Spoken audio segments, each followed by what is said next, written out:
evening, everyone. I'd like to call to order the regular meeting of the Committee of the Whole, number 25-15. Wonder if we could all stand for our national anthem. Mr. Longfellow, would you lead us once again? Thank you.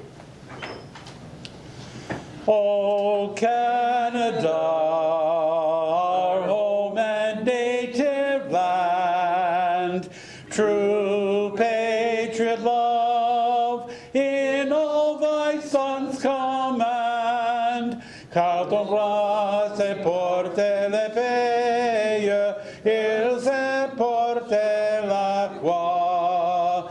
Ton histoire est une épopée de plus brillante exploit. God keep our land glorious and free. Oh, Canada, we stand on guard for thee. Oh, Canada, we stand on guard for thee. Thank you once again, Joel. Thank you, Mr. Mayor. Appreciate it. Madam Clerk, are there any addendum items this evening? Thank you, Mr. Mayor. There is one addendum item this evening. The addition of correspondence from the City's Accessibility Advisory Committee concerning Planning and Development Report 2015-193 concerning accessible parking at City Hall. We have a motion to accept that addendum item. Moved by Councillor Kenny, seconded by Councillor Ming. Any questions or discussion? All those in favor? Opposed? Can I just see those hands again, please? All those in favor? And opposed? Well, it's unanimous. Thank you.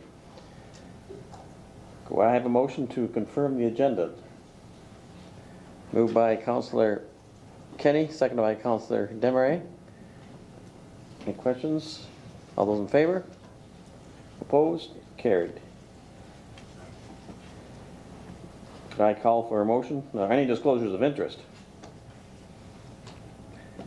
There being none indicated, please record that, Madam Clerk. Adoption of the minutes of the regular meeting of the Committee of the Whole 24-15 held on October 26, 2015. Moved by Councillor Bodner, seconded by Councillor Doucette. Any questions or discussion? All those in favor? Opposed? Carried. Move on to determination of items requiring separate discussion. We have a number of them tonight, 21 in all. Councillor Doucette. Thank you very much, Mr. Mayor. Number one. Number one. Councillor Kenny.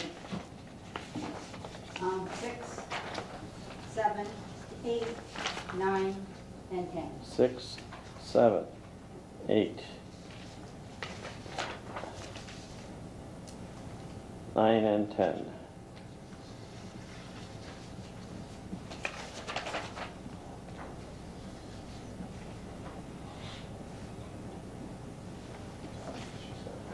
Any other items? Councillor Bodner. 13 and 14, Mr. Mayor.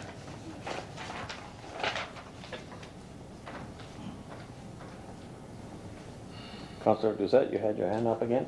No, I was just pointing to something. Okay. Councillor Butters. Thank you, Mr. Mayor. Item 2 and 4. 2 and 4.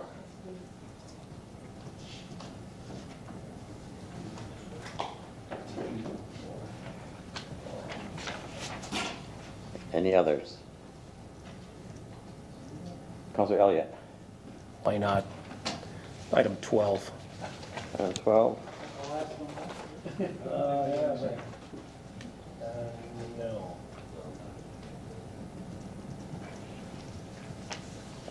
That it, Council?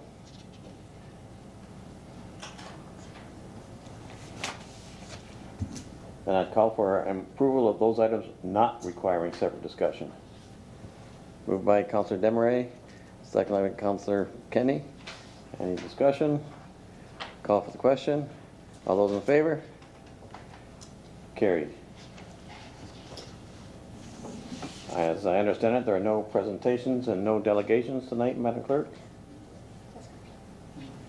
Under Mayor's report, I'd perhaps like to comment on the fact that our Remembrance Day services are on Wednesday at about 11:15 at H.H. Noel Lakeview Park, and we would encourage all members of staff and our members of council to attend. It's always an excellent turnout. Certainly the school children make a huge impact on it. I'd also like to thank the museum for having the Remembrance Day display in front of us. They certainly did a lot of work in throwing a display together over at the museum and transporting some of those artifacts over to the council chamber this evening for ourselves to view and members of the public if they wish to come up here. And perhaps I could ask all of us to stand for 1 minute of silence in commemoration of our Remembrance Day.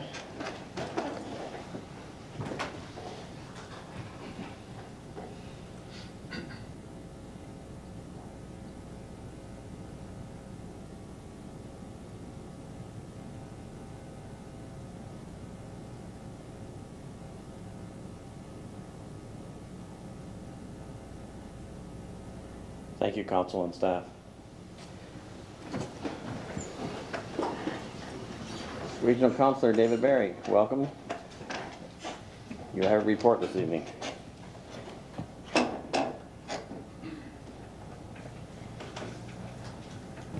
Thank you, Mr. Mayor. I think it's a record being up here in the first 5 minutes of the meeting, so I appreciate that.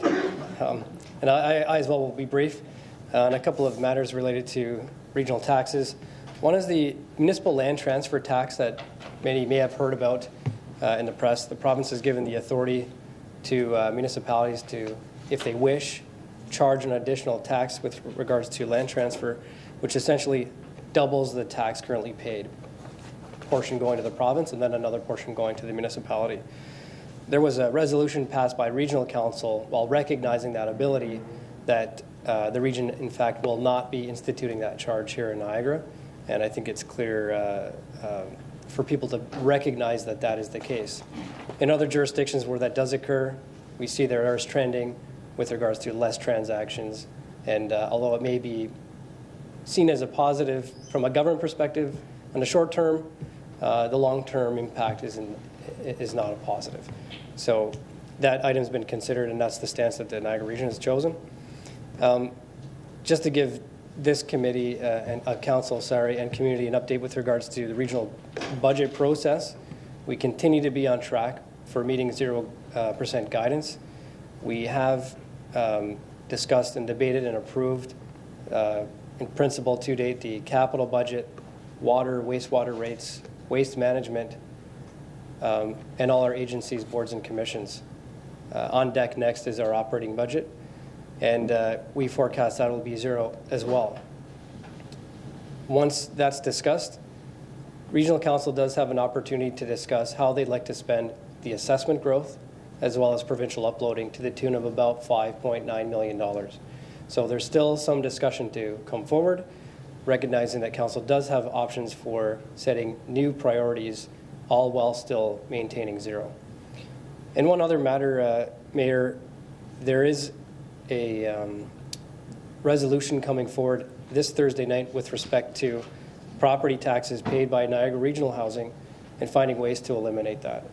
So the Niagara region helps fund NRH, and so there'll be a healthy discussion around if it makes sense to then recycle that money through property taxes and back again, or if that money can be better used through other processes and programs. So that's coming up this Thursday night as well. That's my report. I'm happy to take any questions as always. Any questions of Mr. Barry? Councillor Kenny. Thank you, Mayor, to the regional councillor, Barrett. Good idea to recycle that money. I mean, if it's going to make improvements in the housing that you presently have, I think that's a good idea. And I would be asking you to, I hope, support that idea, because we hear there's a housing need everywhere. There's a list so long, it's unbelievable. So I think that's a great idea, and I hope that you'll speak up and talk about that. That'd be great. Thank you. Any other questions of Mr. Barrick? There being none, Mr. Barrick, thank you. However, there are two items for discussion that have been pulled, both dealing with the Conservation Authority. I'm not sure whether you would be prepared to stay and respond to those as an employee of the Conservation Authority, and you would have to declare Sorry, a Mr. conflict Mayor, of interest. I'm here as regional counselor, and I can't speak on behalf of that organization. Okay, that's fine. Just appreciate the depth of your knowledge. Thank you. Any councillors' items of concern that they'd wish to address to staff? Yes, Councillor Kenny? Thank you, Mayor. I had the pleasure, once again, of working at the food drive with my family, and I know, I don't know how many councillors were out doing that, but it was a very good response from the community to the needs of our community. And I thoroughly enjoyed it. But while I was there, I was approached by one of the members of the Lions, and he asked me to read this tonight. And this is his message back to members of council. To members of our city council, it has become extremely hard for service clubs to inform the public where their donated money goes because of the lack of coverage from the daily newspapers. Therefore, we ask council to announce at their next meeting that Port Colborne Lions Club has donated $10,000 towards the Port Colborne Library's project of an outside sitting and meeting area. This is in addition to the yearly $1,000 the Port Colborne Lions Club donates to help with the cost of the library putting on children's programs. In closing, the Port Colborne Lions Club wishes to thank council for any help they're able to give in informing the public what the Lions and other service clubs do for their community. And so I told them that I would read that out tonight. And I know it's very important to recognize clubs that do give back to our community. And as we know, they are just one of them. And I just thought I'd read that as requested by a member of the Lions Club. Thank you. Councillor Kenny. I also joined the gang on Saturday at collecting the food and distributing it and packing it away, and I encourage you next year to participate if you can, because it's a lot of fun and it's a very good cause. And the Lions contribute so much to the community, and I'd also like to point out that for the first time, they're having their donuts for sale on Saturday down at the Lions Field that they're building there. Donuts sell out every night during the carnival, and the lineups are very extensive. So you're going to have a second opportunity this year to buy Lions donuts between, I believe it's 10:30 and 4:30. So hurry down there and enjoy yourself there's quite a few selections of donuts, but I just like the plain ones. They're really good. The maple one's over here. Okay. Any other councillors' comments? Yes, Councillor Bodner and Councillor Elliott. Thank you, Mr. Mayor. I'd just like to tell people of the other Remembrance Day ceremony being held at Centennial Park that Councillor Butters and myself will be attending. The cenotaph there was put up by Hummerson Township, and this is put on by St. John's Lutheran Church, actually, this Remembrance Day ceremony. So Councillor Butters and I will be at that one representing ourselves and the city. And you'll be presenting a wreath on behalf of the city. We will, yes, sir. Yes. One more? Yes, sir. I just wondered, this was brought to my attention by a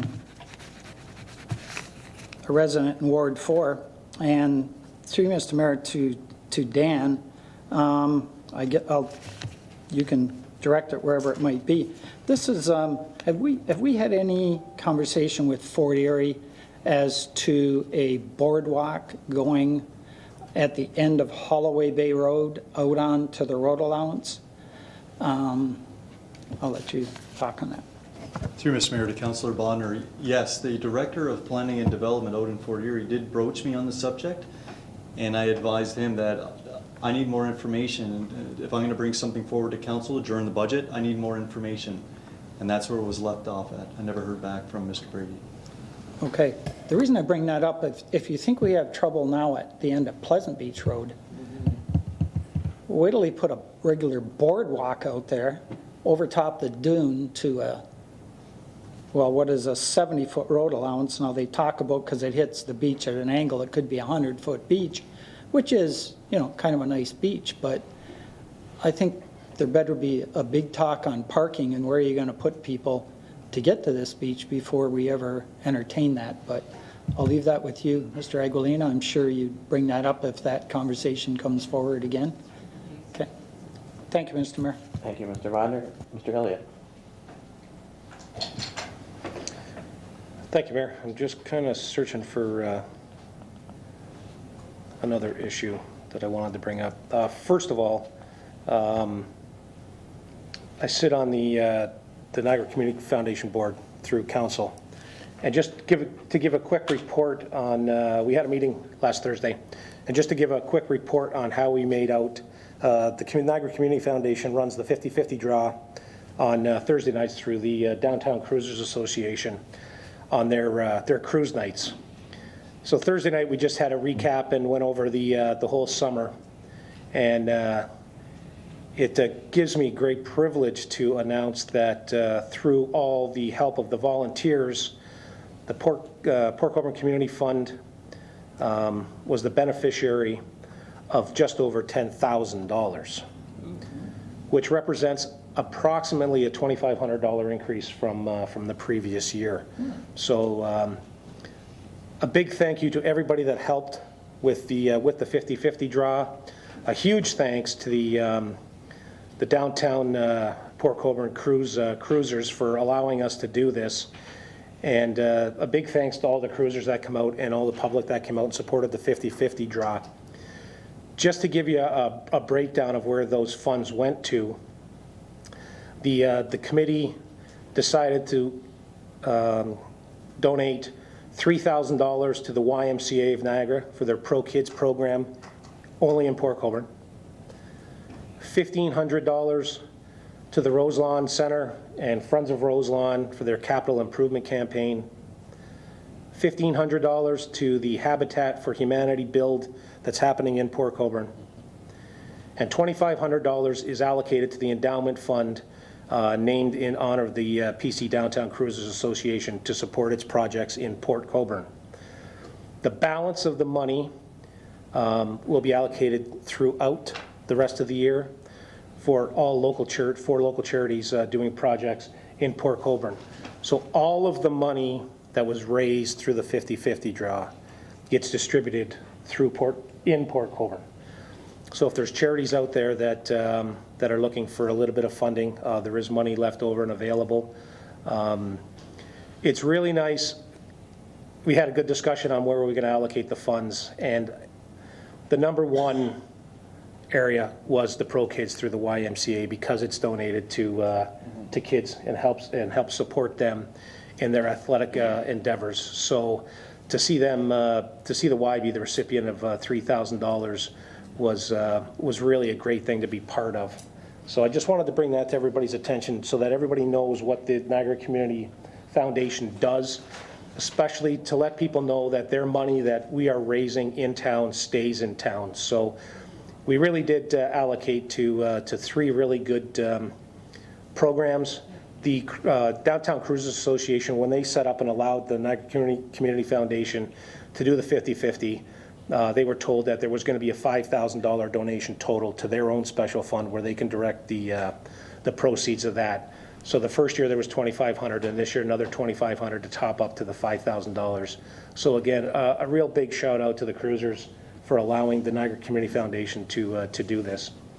The second item I had, and I don't know, and this is through you, Mayor, to Mr. Hanson. There was an article, I believe it was in the Niagara Falls Review. I'm not sure if the Tribune picked it up or not. I don't remember seeing it, but that's not to say that you didn't, because it was probably shared up with all. Niagara Falls is going to embark on a program about frozen water services and the ability to share water between neighbors. And it was actually endorsed by the Ministry of the Environment.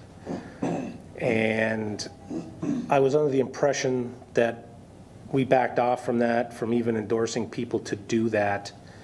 And I just wondered if we can have a discussion with the Falls to see where they are, how they got the information, and what they're going to do. There was a certain use that they said that they were going to use, a type of hose. The biggest question is, how do you stop the water from freezing in the hose between houses?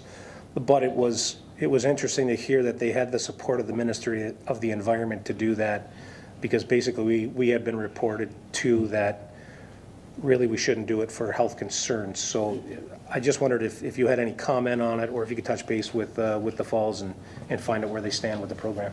Director Hansen? Through you, Mr. Mayor, we'd be happy to take a look at it and talk to City of Niagara Falls. When we met as a group to look at the connections between houses, we had several issues that were a concern for us. Number one, supplying all the hoses to the homeowners, which was a cost or resource. Number two, a concern that the services, the hoses between the homes would freeze, and then what would be the responsibility if those were to freeze, if the water wasn't kept running. The third concern was a health concern, in that if the hoses were contaminated in any way, if they were dragged through the dirt or any way before they're connected, then you have a possibility of contamination, having bacteria in the lines and possibly contaminating both lines. So on that basis, we recommended in our policy that we not endorse or support having the cross connections between the houses, which doesn't prevent homeowners from doing that if they wish, but we'll follow up certainly on that suggestion. I'll talk to the director in Niagara Falls and see which direction they're going with this. Anyone else have any questions? Councillor Butters and Councillor Main. No, I have my own issues, but not on this. Okay. Councillor Main? Was this a question for what Dave's concerns were? No, just your own separate. Oh, okay, so, okay, thank you. I didn't know if you meant to comment on Councillor Elliott's. I have two items, Mr. Mayor, thank you. One, I wondered if Mr. Louie could give us an update on the status of questions posed regarding Far Lane 22 and 23 and the ownership of same. CEO Louis? Through your worship, to Councillor Butters and the rest of council, that we did receive correspondence this week. Staff and members of council were copied on a email from a resident who challenges, I guess, has some evidence that he has gathered on his own, that the city's position that it's not responsible for the ownership and maintenance of certain roads that up until now have been thought to have been privately owned, privately maintained, was received. Don't want to say too much, don't want to reveal the person's name for legal reasons and everything. And we're not saying that the staff can't say yet if the person is right or the person is wrong. We are checking on our own through title searches and legal investigation. When we do have a firm answer as to, to verify yes or no, we'll report back to the resident as well as to the rest of council. Thank you. My second item, if I can continue. I got a phone call from one of our farmers. Carl Road is a clay road that runs off of Highway 3 going north towards Second Concession. And about the only time it's really passable is in the heat of the summer when it's nice and dry. Otherwise, any kind of rain or weather conditions really have a big effect on that road. Clay road is usually just used by the farmer to access the fields on either side of that road. Unfortunately, some individual, or maybe plural, opted to go down the road in those big trucks with the huge big tires that they go out and play at whatever. Well, they didn't stay on the road. They went out into the field, and those fields are planted with crops, I think soybean at this point. The farmer was wondering if there was anything that we could do to discourage the use of Carl Road even as a temporary basis. I know we've done the temporary closures of like Snyder Road that runs off of Clawley Street towards the lake, when there was some issues down that way with illegal things happening towards the end of that road, and we did do something with that. So I'm wondering if there is something that we could barricade at Second Concession Area as well as the Highway 3. And I know they can drive around it, and I know, you know, people can be just stupid and do whatever they're going to do. But if it does discourage people to stay out of those fields and let those farmers, you know, finish with the crops and whatever they intend to plant in there, it seems to make sense to me to try to help them to some degree if we can. So I'm kind of putting that into Mr. Louis, if there's something. I'm not sure what the process would look like if we can do a temporary kind of barricade that might discourage people who I consider to be real ignorant jerks, totally, to wreck other people's property. You want to stay on the clay road and play around, that's one thing, but you don't have to go into those fields. That's just not necessary. It's not necessary to do that kind of damage to those crops. Thank you. Mr. Lowy or Director Hansen, do either of you have a comment? Mr. Mayor, we've gated a number of roads, as Councilor Butters has said, similar to Snyder Road. We actually lock it and have access keys to the persons who are authorized to use that road. And we can certainly investigate doing something similar on Carl Road if that's Council's direction, and bring a cost back to Council on doing that. I would just want to mention that there's no fencing along that, like there is no fencing there. So I think it would kind of hamper the ability to put up like an actual gate, because what are you gonna gate? I was thinking more of some kind of just barricades that sometimes we use when we do temporary closures in town, that would just identify to stay out, as opposed to a huge expensive undertaking. CEO Louis, you were going to comment? You're good? Perhaps, Mr. Hansen, you could have a suggestion perhaps of what could be done and what the cost of that would be. Bring back at a future meeting. Certainly, Mr. Mayor. Councilor Rodner has a question as well. Just to that same point, there's more roads than just Carl Road that affects. And I think Mr. Hansen has an idea on some other ones that have been brought forward over the years. Maybe before you just mention one road, we could give you a couple more too, because those guys with the big tires love it when it rains and they get in a puddle and make the puddle the size of a lake. And then when it does dry up, the farmer has a heck of a time getting down there with his equipment to try to get on his field. So I think a swing arm just sometimes on the end of those roads if they can't get around it, but I'll leave that with you and add a couple more roads to it. I also spent last Thursday morning touring parts of Ward 4 with a farmer expressing the same series of concerns, that maybe we all could put our heads together and come up with roads that would benefit by such a treatment. Okay, is there anyone else? Councillor Main, I'm sorry. Thank you, Mr. Mayor. Just a couple quick observations. Today I got a phone call from a ratepayer about a little after 5 o'clock, and Mr. Hansen was kind enough to answer my inquiry, and I was inquiring about who does tree service for the city, and it does turn out to be Davies. But does Davies also do for the hydro, or does hydro have their own? Through you, Mr. Mayor, in most cases that I've seen in the last year or so, Pine Ridge has been the selected contractor of CNP and not Davies. Davies worked almost exclusively for the city in the last year. Thank you very much.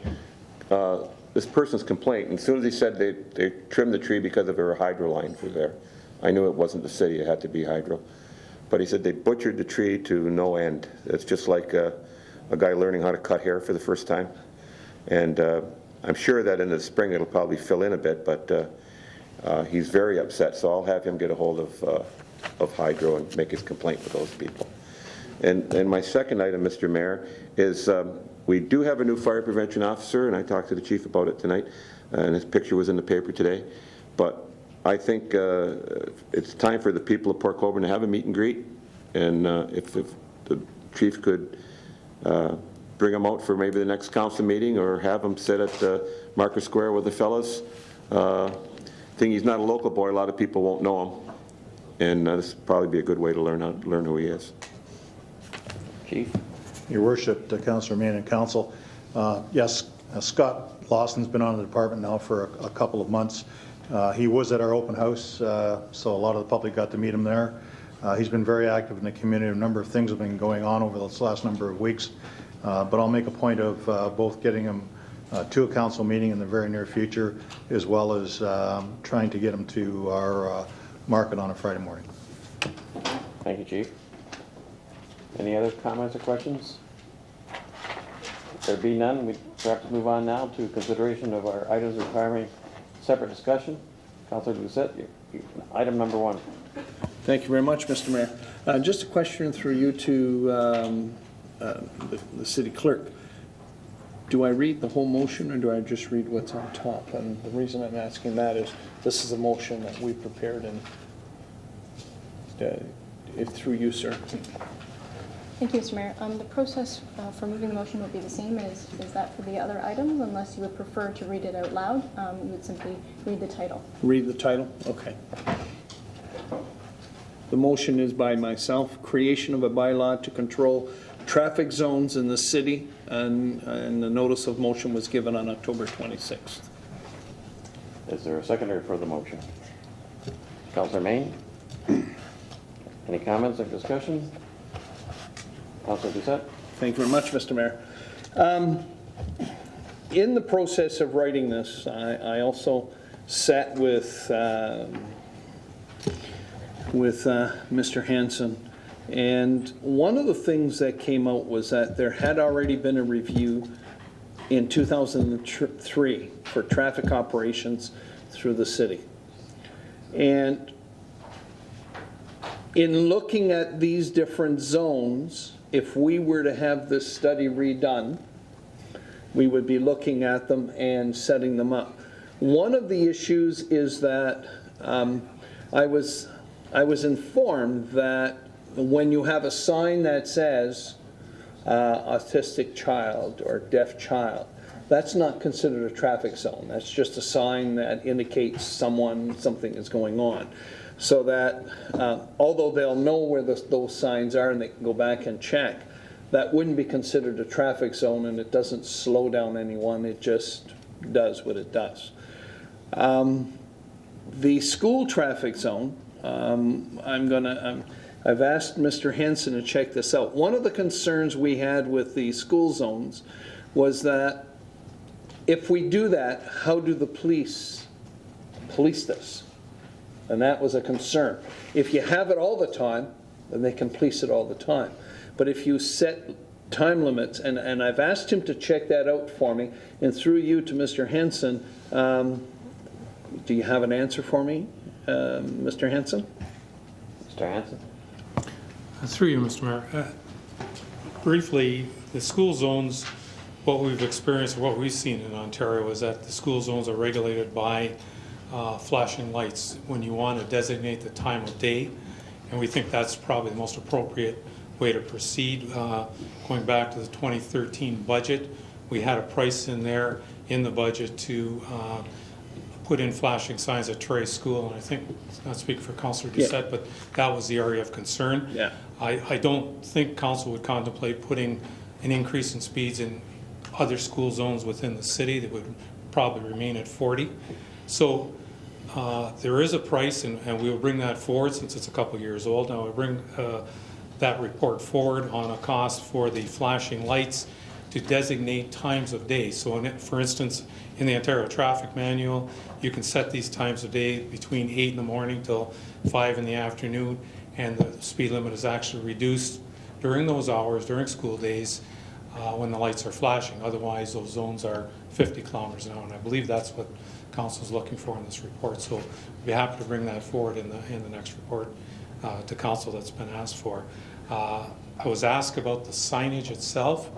I haven't seen anything yet, and I'll do some more research on that, whereby you would simply have a sign that would designate hours. I think that would be difficult.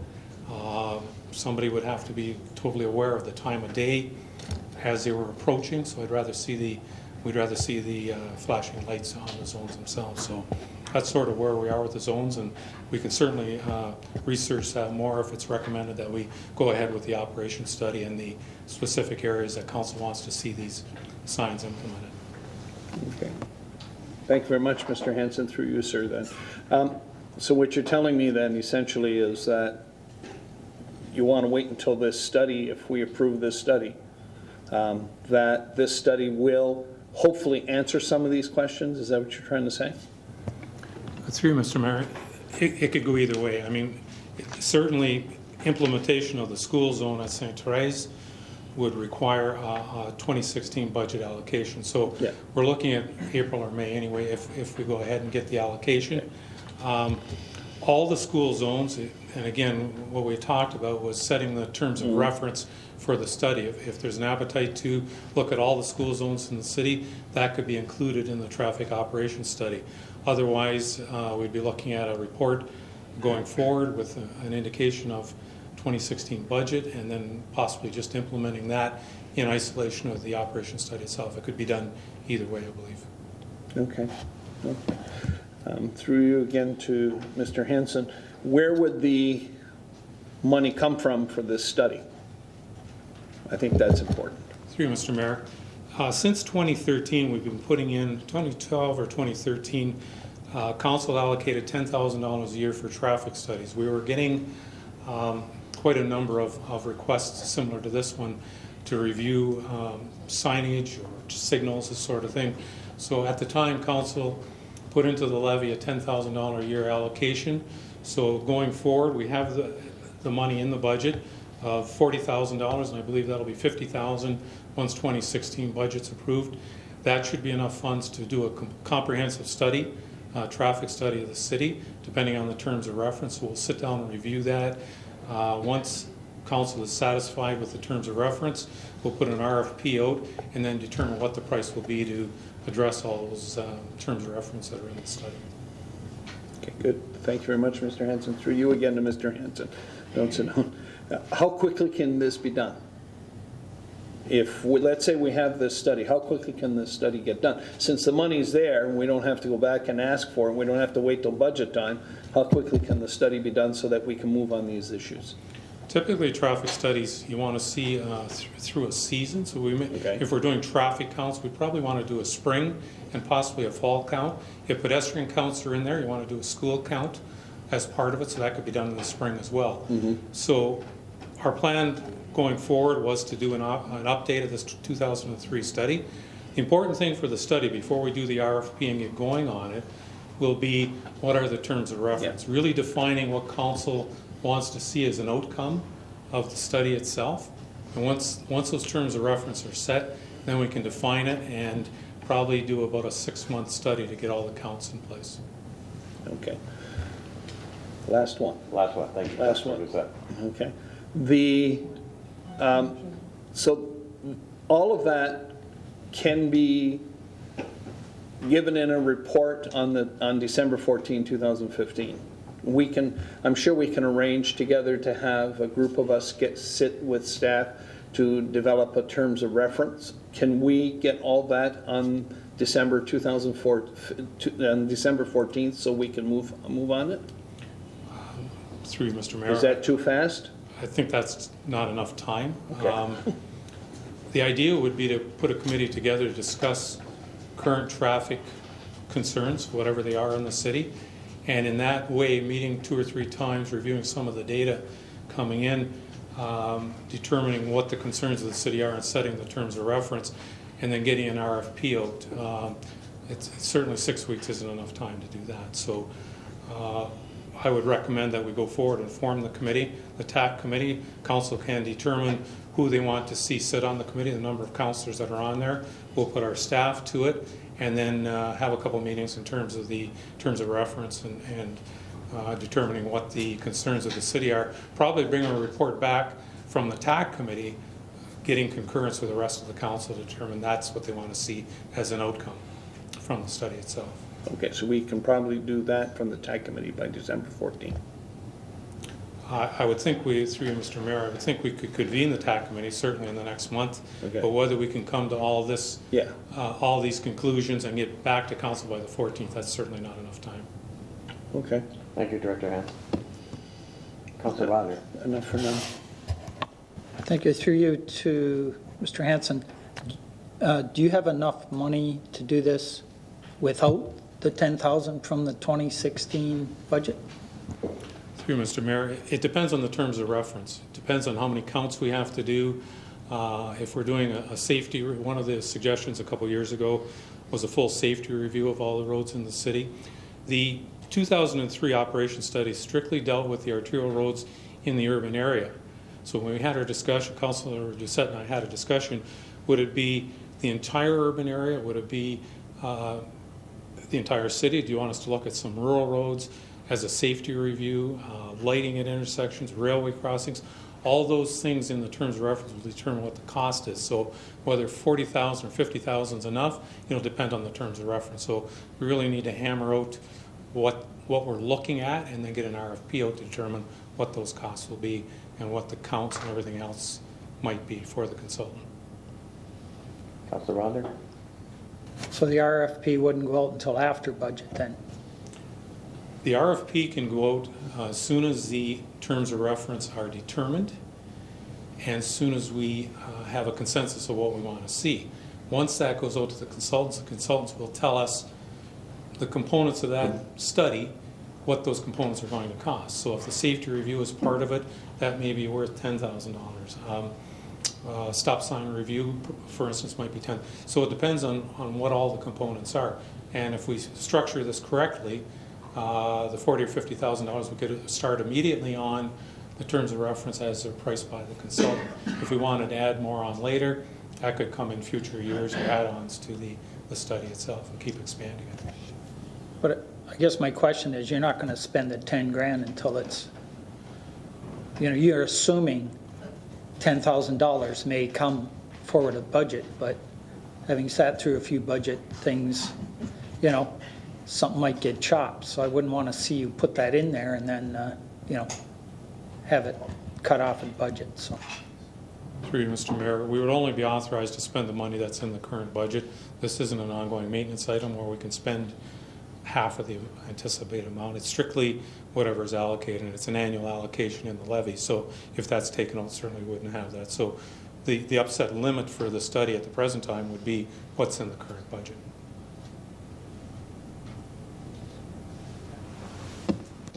You're finished, Mr. Bonner? Yes. Councilor Elliott, Councilor Desmarais, and Councilor Doucette again. Councilor Elliott. Thank you, Mayor.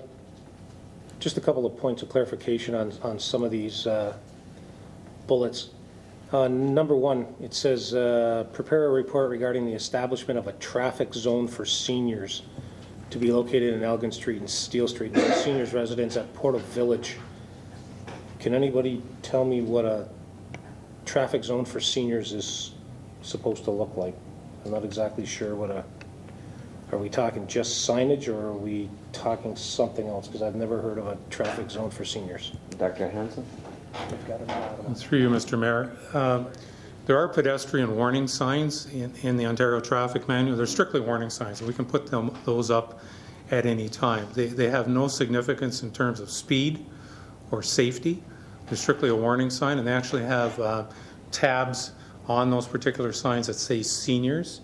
And I suggested to Councillor Doucette that we could, if the concern is Elgin Street in Portal Village, for instance, we could put a pedestrian sign there at each end with the seniors tab on it. And those can go up immediately. They're not a bylaw issue. They're not regulatory signs, and they strictly We just strictly need to get locates and put the signs up if that's council's direction. Councilor Elliott? Okay. Thank you.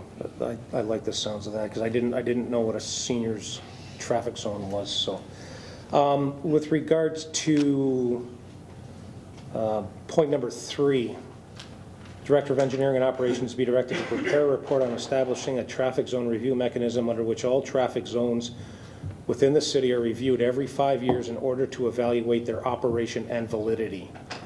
And when you use the word validity, obviously it means, is it a valid traffic zone? I'll take a quantum leap and say we're going to look at stop signs and regulatory intersections. No. We're not looking at that. Somebody explain to me then the traffic zones, their operation and validity. Councilor or Director Hanson? One of the issues when I wrote this is that the word traffic zone isn't really a traffic zone, as I discovered after speaking with Director Hanson. What I'm talking about here, essentially the signs that say deaf child. Then we need someone to go back and say, do we still need to have that up there? Is it still valid?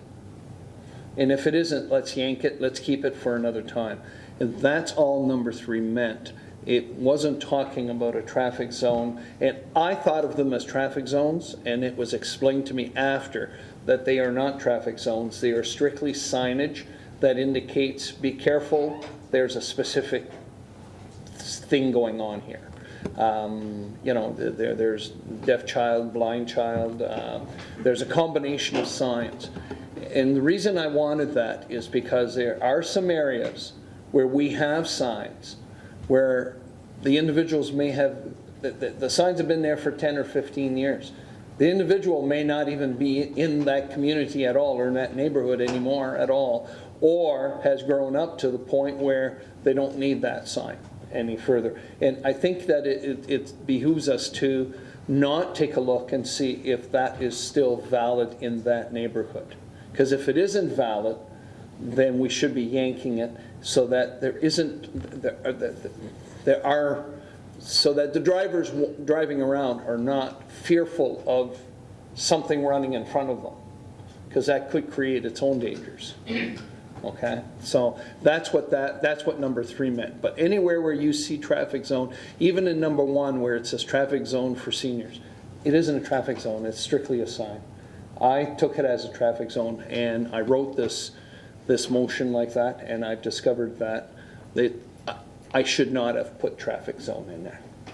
So, but I found that out after, so I didn't see any need to change that. So, does that help in any way? Yeah, no, that's Go ahead, Mr. Elliott. yeah, because I didn't know what the traffic zones meant. So, and then just for number 4, council undertake a review of the 2000 traffic operations study. If we're going to do another traffic operations study throughout the city, I would assume that must include traffic signals, including stoplights and stop signs, yield signs throughout the city. Is that going to definitely be a part of the study? I mean, to me, if you're going to study traffic, you want to see how traffic flows and how you regulate it. So I would assume that will definitely be in there about lights, signs, yield signs, traffic control measures. Director Hanson? Through you, Mr. Mayor. Yes, very good question, and that's really the intent of putting a TAC group together to review this. I think a stop sign review, some of the results may not be that favorable, but we may find that we have, for instance, our reduced speed limit zones in some areas where there used to be a school and the school's gone now. And I can think of the CMT area as a good example, where the school hasn't been there for a number of years, but all the speed limits around the school are 40. That would warrant a good review by our traffic consultant to take a look at that and say perhaps those residential streets should in fact be 50. So we could review that, and that's part of a speed limit review of the overall system. Four-way stops, same thing. We probably should measure all the existing four-way stops in the city against the warrants and then make a recommendation on whether they should be perhaps adjusted or removed if they don't meet the warrants. But again, that'll be council's decision on moving forward with the terms of reference. That's why the terms of reference are so important. If we decide not to do that, then that puts resources in some of the monies in another place as part of the traffic review. Jared, are you finished? Yeah, no, because I mean, when we start talking about traffic, I think obviously you have to look at the two things, right? You're either looking at speeds or you're looking at traffic control. And traffic control is stop signs, yields, and traffic lights. I mean, if you don't include those two basic things in it, there's really no point in doing a traffic study, because that's basically what you're talking about, what the flow of traffic is like throughout. The only issue that I have is that a review every 5 years. It's too soon. I mean, when you take a look at the growth that we've had, really traffic patterns haven't changed that much, save and except for the issues that we're having right now. You know, we've had schools closed, but I think the last traffic study took that into account, where the schools used to be, or maybe they haven't, but the speed zone and the CMT. How long on average, taking into account development or lack thereof, how long is a study usually good for? Through Mr. Mayor, and you're correct in assuming that the development has a large impact on that, but I would say a minimum of 10 years it could be updated. If in a specific area we had significant development, if you had a couple subdivisions going in an area, or if an industrial park went in, certainly that will have an impact on traffic flows, and that area could be simply updated. The signage or signals in that area could simply be updated as part of that review if we saw significant increases in volumes. As a matter of fact, a lot of our traffic counts that we have in the city are somewhat out of date, because we just haven't experienced any growth, and we're trying to weigh the cost of resources to regularly count streets where we haven't had any development.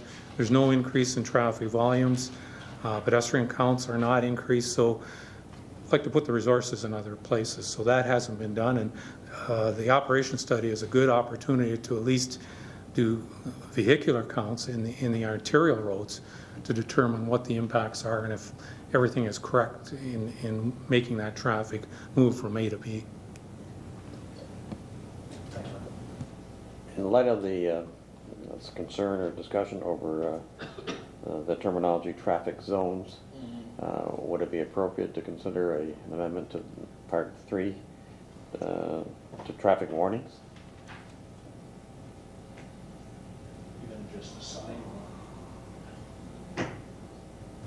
Mr. Mayor, we could simply we have a sign inventory through the asset management system, a complete sign inventory of the city. What we could do is throw that database in as far as the review that's being done, and identify those specific warning signs. They aren't zones, but they're warning signs, and identify those, and then try to put a mechanism in place where we can simply go out and say, is that sign still valid? And do that during the study itself. But do you have a suggested rephrasing of the terminology that we have there, which is not adequate? Mr. Mayor, I would recommend, like in the case of number 1, it's strictly an installation. I mean, you could even eliminate that and suggest in general terms that we want to look at warning signs in specific areas for specific reasons in the study. And it could be seniors, or it could be handicapped children, whatever the case may be. We could do that as part of the study, and including in that a review of existing signs so that they could be taken out if necessary. The only real traffic zones in operation right now are school traffic zones, where you have regulatory signs and you have a reduced speed in those zones. Other than that, I don't believe there are any other specific traffic zones that are designated. The remainder are simply warning signs. Well then, would you agree with me that we should remove traffic zone and put in warning signs for seniors in clause 1? Yes. And number 3 as well, second line. Mr. Mayor, warning zone? could simply say a review mechanism for existing signs, warning signs in the city. Okay. Would someone want to propose such an amendment? Can I propose my own amendment? I don't think so. Councilor Demery, we'll get to you yet, but do you want to address this concern that we have here? Part of what I want to address, yes. Okay, perhaps we should hear from you first. You might provide some enlightenment for us. Councilor Demery? I might confuse the issue further. Thank you, Mr. Mayor. My concern is when we discuss the idea of studying or putting a traffic zone, or however you want to say that, in the areas of Elgin and Steele Street for the seniors residents around Portal Village. You can put signs up saying seniors, but you best be prepared to put them on many street corners in Port Colborne, because we have a great population of seniors, and although they're not all grouped together, there are some strong pockets. And if we're going to study or accommodate seniors' pockets, then maybe we should stretch that a little bit more and add that to the work of the Technical Advisory Committee to sit down and think about how that's going to lay out. The same thing with the school zones. When we look at those, we haven't even addressed what happens in the summertime, because for a couple of months you don't need to worry about flashing lights or anything else, because it's, school's not in session. So maybe we need to take all of everything that's in this motion and bring it down to just item 4. So that you put item 4 forward and encompass all the work into that. The Technical Advisory Committee could certainly take on all of the aspects of safety and traffic flow and stop signs and specialized zones, and make a recommendation to council so that we could move forward in a way that is best thought out by a lot of people. It just might work out better. I'm just suggesting that we think about taking it to item 4 and bringing all the work down to that. Director Hansen, and then Doucette. Mr. Mayor, that makes perfect sense. Try to address every issue rather than one specific one here. Address all the issues in the updated study and come back with a recommendation to council on the findings of the TAC group in their meetings, and then, as I said, go to an RFP at that point. That makes sense. Councilor Doucette, do you have a comment on what has been just discussed? Your motion.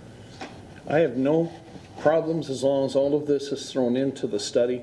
The other thing is, you're correct, Councillor Desmarais. One of the things that Director Hansen and I spoke about was, even if you go further down on Steele, there's an area down there where there's a whole group of seniors down there. So we had discussed that as well. So there are more areas. Maybe this study can identify those areas and we can get together and then we can solidify it. The idea for me to bring in this motion was to get a discussion started so that we can do this. And I want it done sooner than later. So that's why I set a date of December 14 as some kind of report back to here as to what we're going to do and how. And maybe the December 14 report is to come back and tell us exactly what we're going to do and the steps we should take to get it done.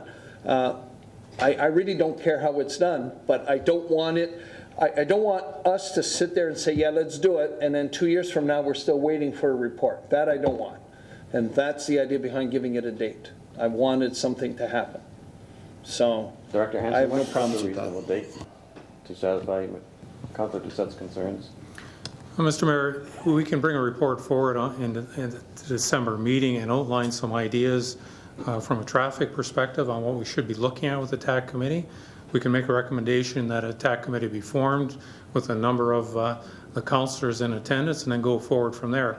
As I said, we should do seasonal counts, so we should do a traffic count and pedestrian counts in the spring, probably in May, and then possibly a count in the fall as well. But we might be able to get away with just doing the counts in the spring. So the consultants can certainly go ahead with the study, doing the inventory, taking the data. All that can be done immediately, starting in January, but the counts and everything that have to be rolled into it would be done at a later date. So realistically, probably not even a draft report till maybe about June, if it goes forward this way.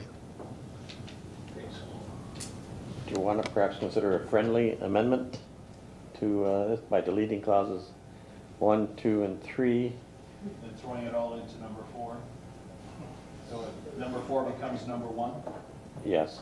and number 5 becomes number 2. And the date of December 14 would be the report that you would come to tell us what process we need to. I've got no problems with that. Councillor Desmarais? You're good with that?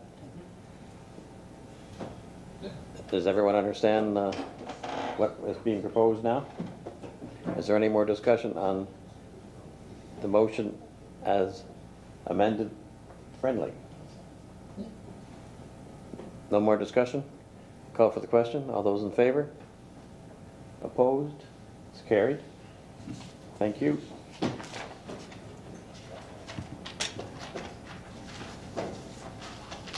Item number 2.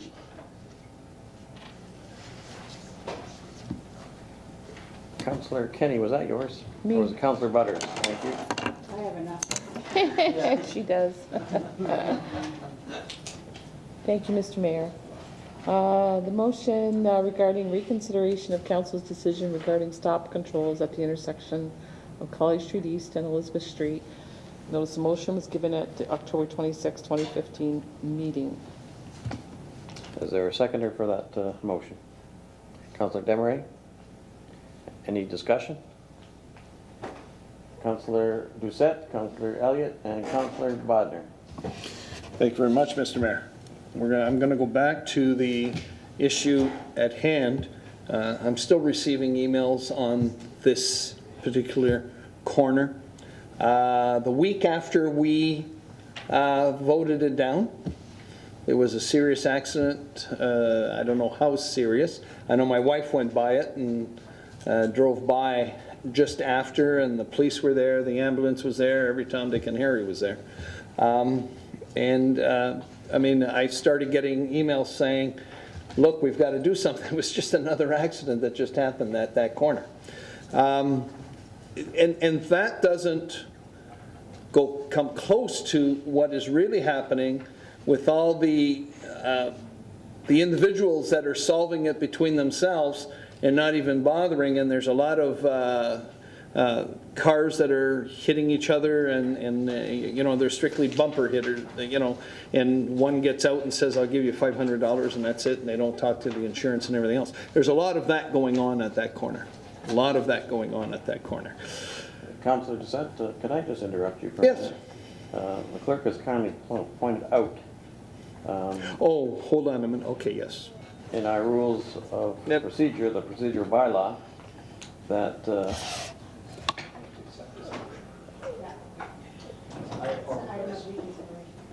effect of a notice of motion to reconsider a decided matter is the suspension of all actions that depends on the result of the matter to be reconsidered. There is no further discussion of the decided matter unless and until the motion to reconsider is carried by a majority vote of all the members present. In light of that, I think we have to call the question on the motion to reconsider.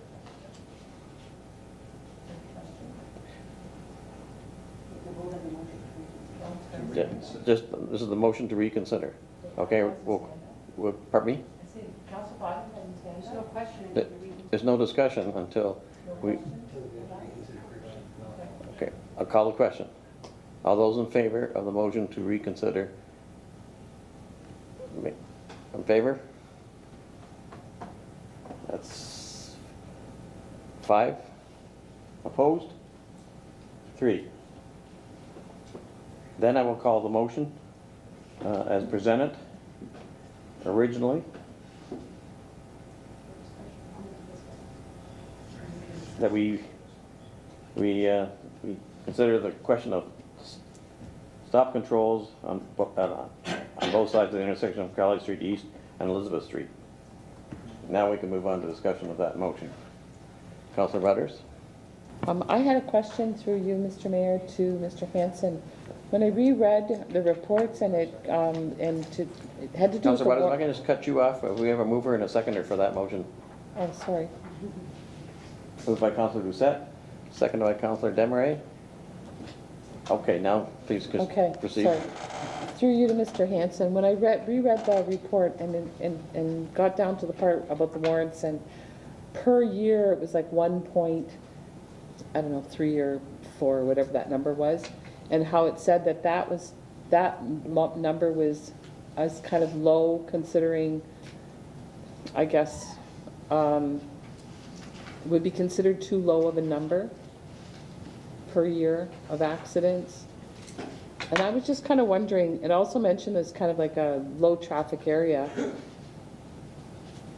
in that report as well. So I kind of wondered what would be the magic number, if you will, that would be the number that would kick the warrants into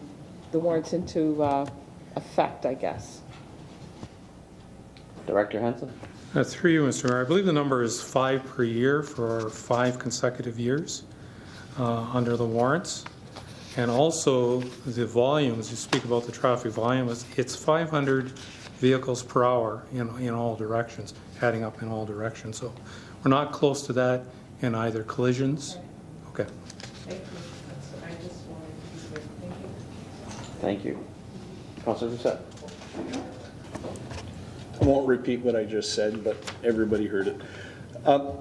If you follow those warrants, okay, I want everyone to realize, let's take a good look at those warrants, okay?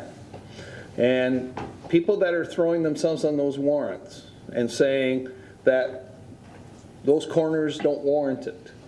There isn't one corner, or I would say very, very, very few corners here in Port Colborne that even come close to this. Therefore, we shouldn't have any four-way stops anywhere. That's what it comes down to. Okay?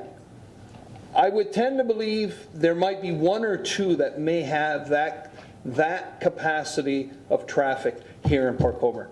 And I'm not even sure of those. Okay? So if that's true, then why do we even have them? And we have them because the neighborhood and the communities feel that it makes them feel safer. Okay? Can they be, and one of the suggestions in that document, and Director Hanson was very nice to make me a copy of the whole thing, and I read it, and I forgot it with everything that went on today. But anyway, the bottom line is, can they be dangerous a little bit? At the beginning, I would say yes. And I'll give you an example of that. Barb, you were around, Ron was around, and so was B. When we put the one on the corner of Canale Street and Welland. Remember that one? Okay? We had those warnings. They were telling us all kinds of things, but there were all kinds of... There was a lot of schmozzle. We shouldn't be doing it. We should. Guess what? We did. Yeah, and for the first year and a half, there were people blowing through those stop signs to right and left. Go see how many people blow through that sign today. None, or very, very, very few. And that area and that corner is now a safer corner. Therefore, and that corner doesn't even fit any of this criteria. Therefore, why are we putting them in? Because the neighborhood feels it is going to make it safer, and over time, it does. It does. And that's what's important here. Who are we serving here? The neighborhoods and the community? Or someone sitting in Toronto that sends us this stuff? Because I'll tell you, a lot of this stuff is developed for high-density communities. Burlington, Mississauga, Toronto, Hamilton. Even St. Catharines, I would tend to believe, would fit in some form of high density. Not us. So they don't fit any criteria. And if we start making decisions on the warrants, then we better start pulling them all out. We better start pulling them all out. And if we do that, I'm telling you right now, we're going to have a dangerous community. The reason we have them is to eventually create a safer community, and we have. And the corner of Killaley and Welland is an example of that. Thank you, Mr. Doucette. Any other comments? Councillor Bodnar? Councillor Desmarais? Thank you, Mr. Mayor. I voted against this when it came up the first time, and I'll certainly vote against it again. We talk about the accidents. I wonder whether, Councillor Doucette, can you tell us whether those accidents happened on Killaley Street? No, I can't. Or on the other street? So is it because people are stopping at stop signs and somebody's rear-ending them? Or is it because they're turning in front of people on Killaley Street? Councillor Doucette, do you have any insight into Councillor Bodner's question? The only one that I know of is one that stopped on Elizabeth Street that went out, and as he went out, it created a dangerous situation, and that was an accident. But that's only one of the 2 or 3 that have happened in the past couple of months. Councillor Bodnar? It's the only one I know of. The other one I don't know. I can't give you. Councillor Bodnar? That's enough for now. Okay, Councillor Desmarais? Thank you, Mr. Mayor. I will be supporting this, and for some very simple reasons. First off, I have been able to see that there are several accidents at that corner, and there are many reasons for them. Most of the ones that I've seen, though, are from people that are making a left or right-hand turn, and being clipped by someone who's coming straight across Killaley. So it's people coming in off of Elizabeth. Those are the ones I've seen. But regardless of the reason, the people in the community want this. They want to know that they're safer. They want to know that their children are safer. They see these accidents all the time. These are not all reportable accidents, so they certainly won't go to the numbers required by the province by any means, because these don't get reported. So that's a problem. But there's a very fine line between an accident with very little damage that doesn't get reported and an accident that does physical harm to someone. How do you tell what the difference is and what would have made the difference on that? Fact is an accident, and they are happening with regularity at that corner. What the real reasons are, I don't know, but I mean, I've almost got clipped a few times myself. There's something odd about the sight line if you're coming south on Elizabeth and coming out, making a right-hand turn onto Killaley, and I don't know quite what that's all about. But it's just, I'm not the only one who's experienced that one. But in any case, a four-way stop would have a significant difference there. No question about that. And bottom line, the people want it, and I think we need to start listening to them. So I will be supporting it. Thank you. Any other comments, questions? Councillor Elliott and Councillor Danch. Thank you, Mayor. Through you, I was wondering myself, what are the warrants that Ron always keeps referring to? So he sent me out the paperwork too. And I guess what really surprised me, inappropriate use of all-way stop control. All-way stop controls should not be used under the following conditions. Number 1, where the protection of pedestrians, school children in particular, is a prime concern. This concern can usually be addressed by other means. Number 2, as a speed control device. And if you go down, just what Councillor Desmarais had said, at intersections that are offset, poorly defined, or geometrically substandard, angles, on truck or bus routes, and that's a heavily traveled bus route by school buses, except in an industrial area or where 2 such routes cross. So everything that we're talking about, the reasons that we want them there, the Ontario Traffic Manual says don't do it. And at some point in time, you have to have standards set that you can measure by. I mean, I'm assuming that we're not the only municipality that goes by these. Through you, Mr. Mayor, to Mr. Hanson. Director Hanson. Mr. Mayor, these standards are set for everybody in Ontario, all the municipalities in Ontario. And they're based on solid years of traffic studies, which indicate the warrants and the usage for the signs themselves. Stop signs are simply a right-of-way control. It's a way of controlling the right-of-way from a secondary street to an arterial road. Arterial roads are set so you can get from point A to point B. You can get from Welland Street to Highway 3 as an arterial road without having to stop. The stop sign is simply right-of-way control for those streets that intersect the arterial roads, nothing else. Thank you. And Rowley? just to carry on, thank you, Mayor. We're going to embark on a traffic study. And I know how this issue resonates with Councillor Doucette. Would it not be correct to wait for the traffic study to be done to see? And I would even throw this out there.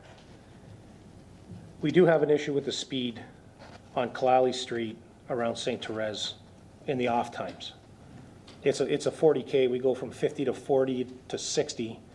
And when school's not in, or even when it is in and the students are going to and from school, I would assume that the most congested point of the day at Kalali and Elizabeth is at school, either when the kids are going in or coming out. And that's probably the cause, I'm going to surmise, of some of the accidents, that there's a lot of action going on and people are distracted and not paying attention. I would like to see what a traffic study says, but I would also offer this.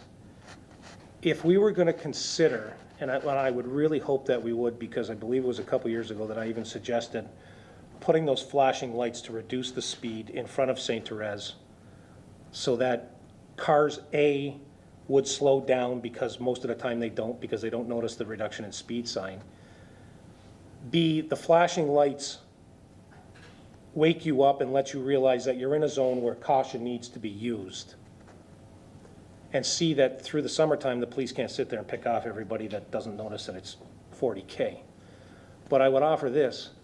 If we were going to entertain putting those lights up, would it be possible to put the lights up prior to the corner of Elizabeth and Kalali and have that speed reduction zone go right past St. Therese?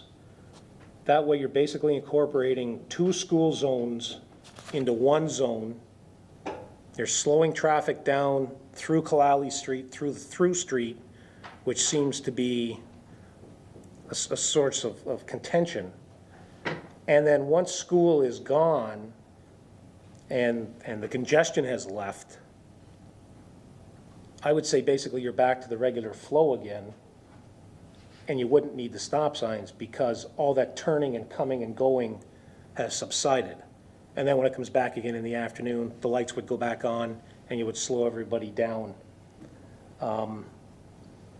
I just, when I take a look at these warrants and you see what it says not to do, and we're going against the top 3 of 5, I just have an issue with that. So I'll just throw that out, that maybe we can control it during the peak times with the flashing amber lights, and even wait till a traffic study comes back. That's why I asked about the validity in your motion. When you use the word validity, if you're going to study traffic and you're going to study the validity of the traffic control measures that we have in place, do we go and put something in place and then do a study afterwards and say, you know, that sign's not really valid, because you have to use something as a benchmark to do a study. So I don't want to get ahead of ourselves to do something and then do a study that says you shouldn't do what you did. Councilor Ali, perhaps you can have Director Hanson respond to your question. There's through you, Mr. Mayor, in dealing with school zones, there's a maximum distance from a school in either direction that sets the parameters for the flashing lights. We could certainly maximize that to try to address Councillor Elliott's suggestion and put the signs. I couldn't tell you exactly what the distance is, but there is a distance from the school in each direction outlined in the Ontario Traffic Manual that we would follow and establish those signs, and that would certainly extend that zone for the distance that's allowed. Councilor Elliott, are you finished? I just, Okay, you know, I'd hate to Councilor Danch? do something that we would regret. I've got to agree with Dave on what he said here, and that's kind of where I grew up, in that neighborhood, and things have not really changed around there because it was an established neighborhood. Hate to give up my age, 40 years ago when I was there. But, you know, Avondale's Dairy was on Kalali Street, it's gone. Mary Ann's Coffee Shop was on Kalali Street, it's gone. There was one house built on Elizabeth Street near St. Joseph. That area hasn't grown. It was an established area. Traffic is what it is. Another stop sign, we might as well, like, our whole conversation tonight's been about signage. Let's not slow down what we're doing in the community. Let's try to keep things going. Dave's idea with the flashing lights, you get into larger communities, that's what they do. Between 8 and 9, it's flashing, and that's the way it is. When you get to the 11:30 hour at lunchtime, it goes on again. We've got capabilities of timing this stuff out with solar power and everything else. That's the way to go. But to stop traffic there, I've crossed that intersection I don't know how many times. Never had a problem. Like, pay attention. You're driving a vehicle, you pay attention to pedestrians, cyclists, and what's around you. You don't need another stop sign in the city to stop where we're going. Thank you. Any other comments or questions? I'm just remunerate, thinking out loud. Could we roll the question of a four-way stop at Kalali East and Elizabeth in with the technical traffic operation study that we have established or passed on item number 1? That would, I suppose, require the agreement of those who have recommended and seconded item number 1. Councillor Kenny. 1 Mississauga, 2 Mississauga, 3 Mississauga. That's how long you stop at a stop sign. I always say that. I don't say Mississippi because that's in the States. That's how you stop. That's how long you wait. Is that the end of your life that you're waiting that long at a stop sign? I don't think it is. I think it's a good idea because the neighborhood has asked their 2 representatives to bring it forward for consideration, and I will consider it, and my vote will be yes. And I hope that we have that recorded vote in the council portion of this meeting. Thank you. Okay, I think we've talked this out. Go ahead, Councillor Butters. We've Just almost one- talked it out. Yeah, one more question through you to Mr. Hanson. Councillor Elliott's comments about all the reasons why not to do this in the warrants. Can you comment on what the city's liability is when we ignore let's say that number of items that Councillor Elliott raised? Is there more liability, less liability? Is it just like you don't have to worry about it? Could you comment on that? Through you, Mr. Mayor. I can't give a legal opinion, but I think it's safe to say that if we're installing a brand new intersection that's contrary to the warrants, doesn't meet the warrants, if there were to be a serious accident or fatal accident there, the investigation may include the reasons why, the type of accident, the reason for the fatality, and whether the inappropriate or, say, unwarranted signs were a result, the fatality was a result of that accident.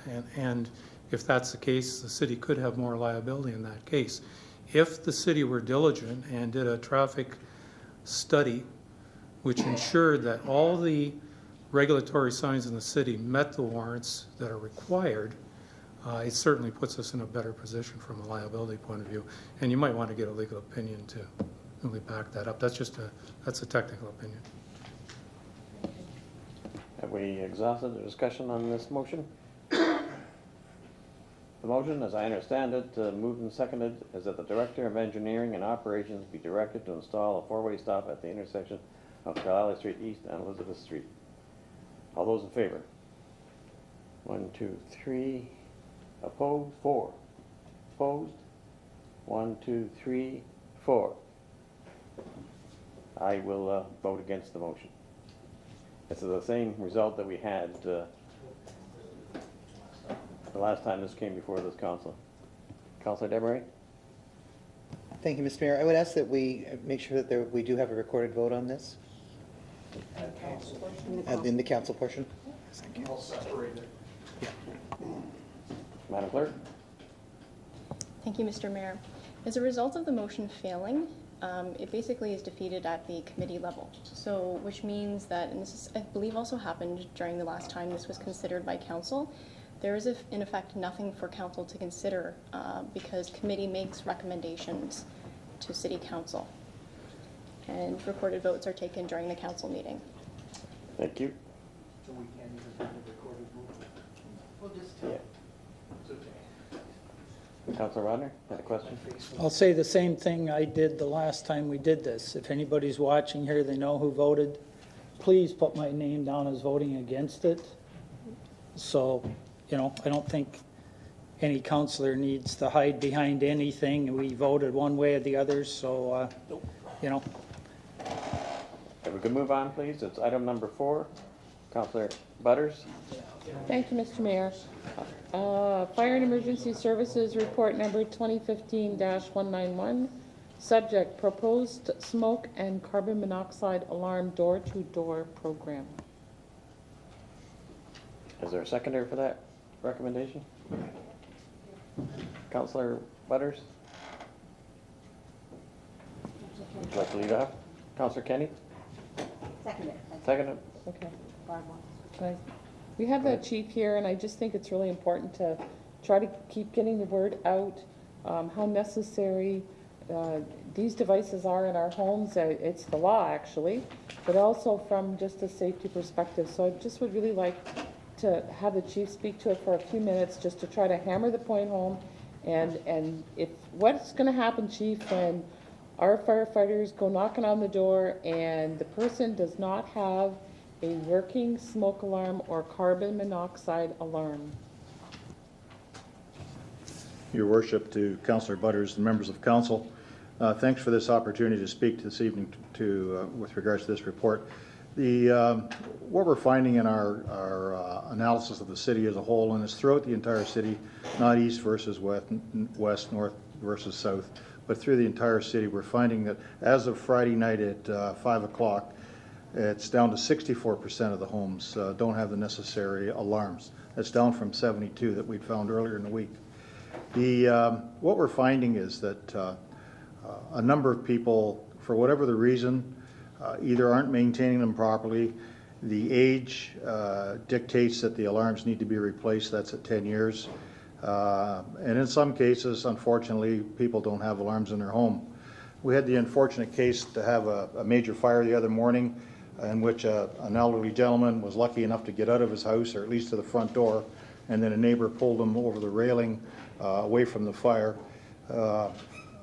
His house was basically destroyed, and unfortunately it appears as though he had no working smoke alarms anywhere in the home. He woke up because the embers from the curtains that were melting fell on top of him. He was on the couch. That's how he woke up. He did get some minor burns to his hands and back, but he was very fortunate. Another instance, and one of the things we do when we go door to door, we hope that we'll be invited in to take a look at the houses. And if people do let us come into the home, we identify the areas that they need alarms installed. We will install those alarms, and then they are billed for the cost of those alarms only. If we aren't invited into a home and or we find it during the course of a call, we will install the alarms, bill the people. There's a $50 administrative fee added to that, plus they're issued a ticket for in a sum of in excess of $300. The unfortunate part is that what we're finding is that people just blatantly don't seem to care or don't think it's going to happen to them. And I think that we'd like to think that it won't happen to any of us, but we all know that from time to time we make mistakes and or things go wrong in a home. And I'll give you another example. We had a gentleman refuse to allow us to come into his house. When that happens, there's a letter that is automatically kicked out through our administrative assistant to that homeowner identifying the fact that he refused entry, that we would be more than happy to come back if he called us and invited us in to look at it. Failing which, if he has a call or we have the occasion to come to his home for another instance, he will be charged under the format that I've already explained. This one particular individual contacted my administrative assistant to let us know that he had refused us entry because he knew he had 4 smoke alarms in his house. After he got the letter, he checked those smoke alarms. 3 of the 4 were not working. So he actually thanked us for the letter. There's all kinds of those things that are going on out there, and it's just it's disturbing to me that after the numbers of years and the efforts that have been put into trying to make this community safe and offering free smoke alarms, doing free installations. Even at one point, we in cooperation with Enbridge gave away 250 combination smoking carbon monoxide alarms. We're still finding a large percentage of people in non-compliance. We'd like to think that during the course of the door-to-door campaign, the advertising, the newspaper article that was in today's paper, others will become more aware of the situation, and when we do come to the doors, they will invite us in to assist them in making their homes safer. Thank you, Chief. Any further questions of Chief Cartwright? Councillor Bodner? Chief, do you need both battery and hardwired carbon monoxide and smoke alarms in your house, or can you have either or? Through your worship to Councillor Bodner and Council, if it's a newer home, they're hardwired. Older homes, battery are sufficient. Obviously, it's nice if you could have both a wired and a battery operated, one a combination alarm, simply because if the power goes down, you've still got a battery backup. But the alarms that we provide, they're battery operated. There are instances that in the past where we have found high-risk homes in which we have juvenile fire setters in those homes. We have actually installed hardwired alarms ourselves. The city has paid for those alarms because of the high risk in those particular homes. But normally a home will have working smoke alarms, all levels, carbon monoxide in the area in which is sleep, and battery operated are fine. Any other questions? Councillor Bodner? One other one. You had said if you go into a home and you find that they don't have enough alarms, that you then install them and charge it. What if they have alarms but they're not exactly in the right place? They thought they were putting it in the right place. How do you move them for them, or is there a charge to move them? Your worship, to Councillor Bodner, members of council, no, if the alarms aren't properly placed in the homes, we will move them for the people that own those homes. We also check them to make sure that when we do move them, we check them prior to moving them to make sure that they do in fact work, and that the due date hasn't expired. If it is, that we notify the people, or if it's very close, that we would recommend that they replace the alarms. And what we can do is we can either do it for them at that time, but if the alarm is working and it is still operative, then we would advise them, if they don't want us to do it, to replace it on their own. Any other comments or questions, Councillor Kenny? Thank you, Mr. Mayor, through you to the chief. Thank you for you and for the volunteers, fire department going around and bringing, again, this attention. Like you said, it doesn't seem to be enough. However, on page 29 of your report that you gave us in regards to the volunteer component, there's just one thing I was just wanting to bring up. It says volunteers will be used to go door to door delivering safety information, as well as doing installations of both smoke alarms, and the volunteers will be assigned specific areas. There was just one concern I had, and that was the time, 7 p.m. Like, first of all, it said 10 to noon, and then 7 p.m. to 9. Could that be 4 to 6? You're going to catch a lot of people at home during the supper hour. So maybe 4 to 6 would be a better time. I think 7 to 9 is a little bit too late. I wouldn't want them knocking on my door at 9 o'clock at night. So just that was the only thing. But thank you for doing the job you're doing. I would. Chief? Your Worship, if I may, I think what the issue around timing, obviously that's flexible. We're gonna flush that out over the next number of months through the course of training. We got to establish a process in which volunteers can sign up to become part of that program. But what we found in the past is that you're more than likely going to find people home from 7 to 9. If the program works well or we need to expand it, we're certainly willing to do that. We're also looking at Saturdays, not so much Sundays, but certainly Saturdays, to try to do it both with full-time and volunteers. The volunteers have been made aware that this program is going to start up, we're hoping, early April, if sooner, if the weather permits. But obviously there's some training involved because we've got to make sure when we're doing the installations, we're doing them properly and that people are putting them in the right locations. So all that comes into play here. But obviously we will certainly look at other times of the day that may work better for us. Don't forget, though, that we will also have full-time people out and about in the daytime as well. Okay, thank you. Thank you. Councilor Bonner?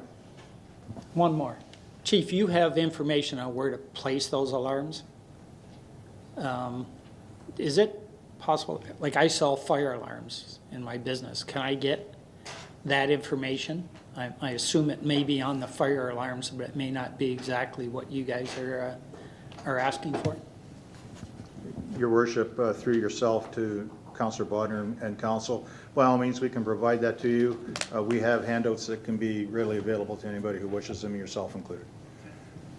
And also, if I could just add to that, we could also provide it to store owners, Home Hardware, Canadian Tire, and places such as that if they wish.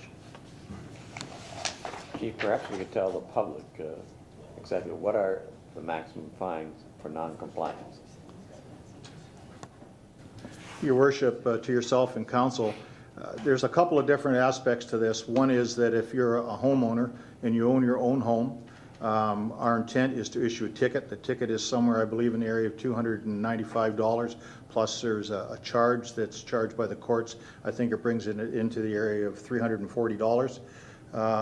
If you are a property owner who rents either your home and or a multiple residential building, we will not be issuing a ticket. We will be charging you under the Ontario Fire Code and taking you to court.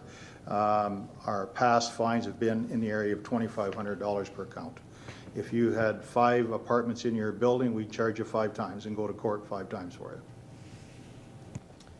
So that's a minimum of $340 and $2,500 plus additional if there are more units. That's a lot of money.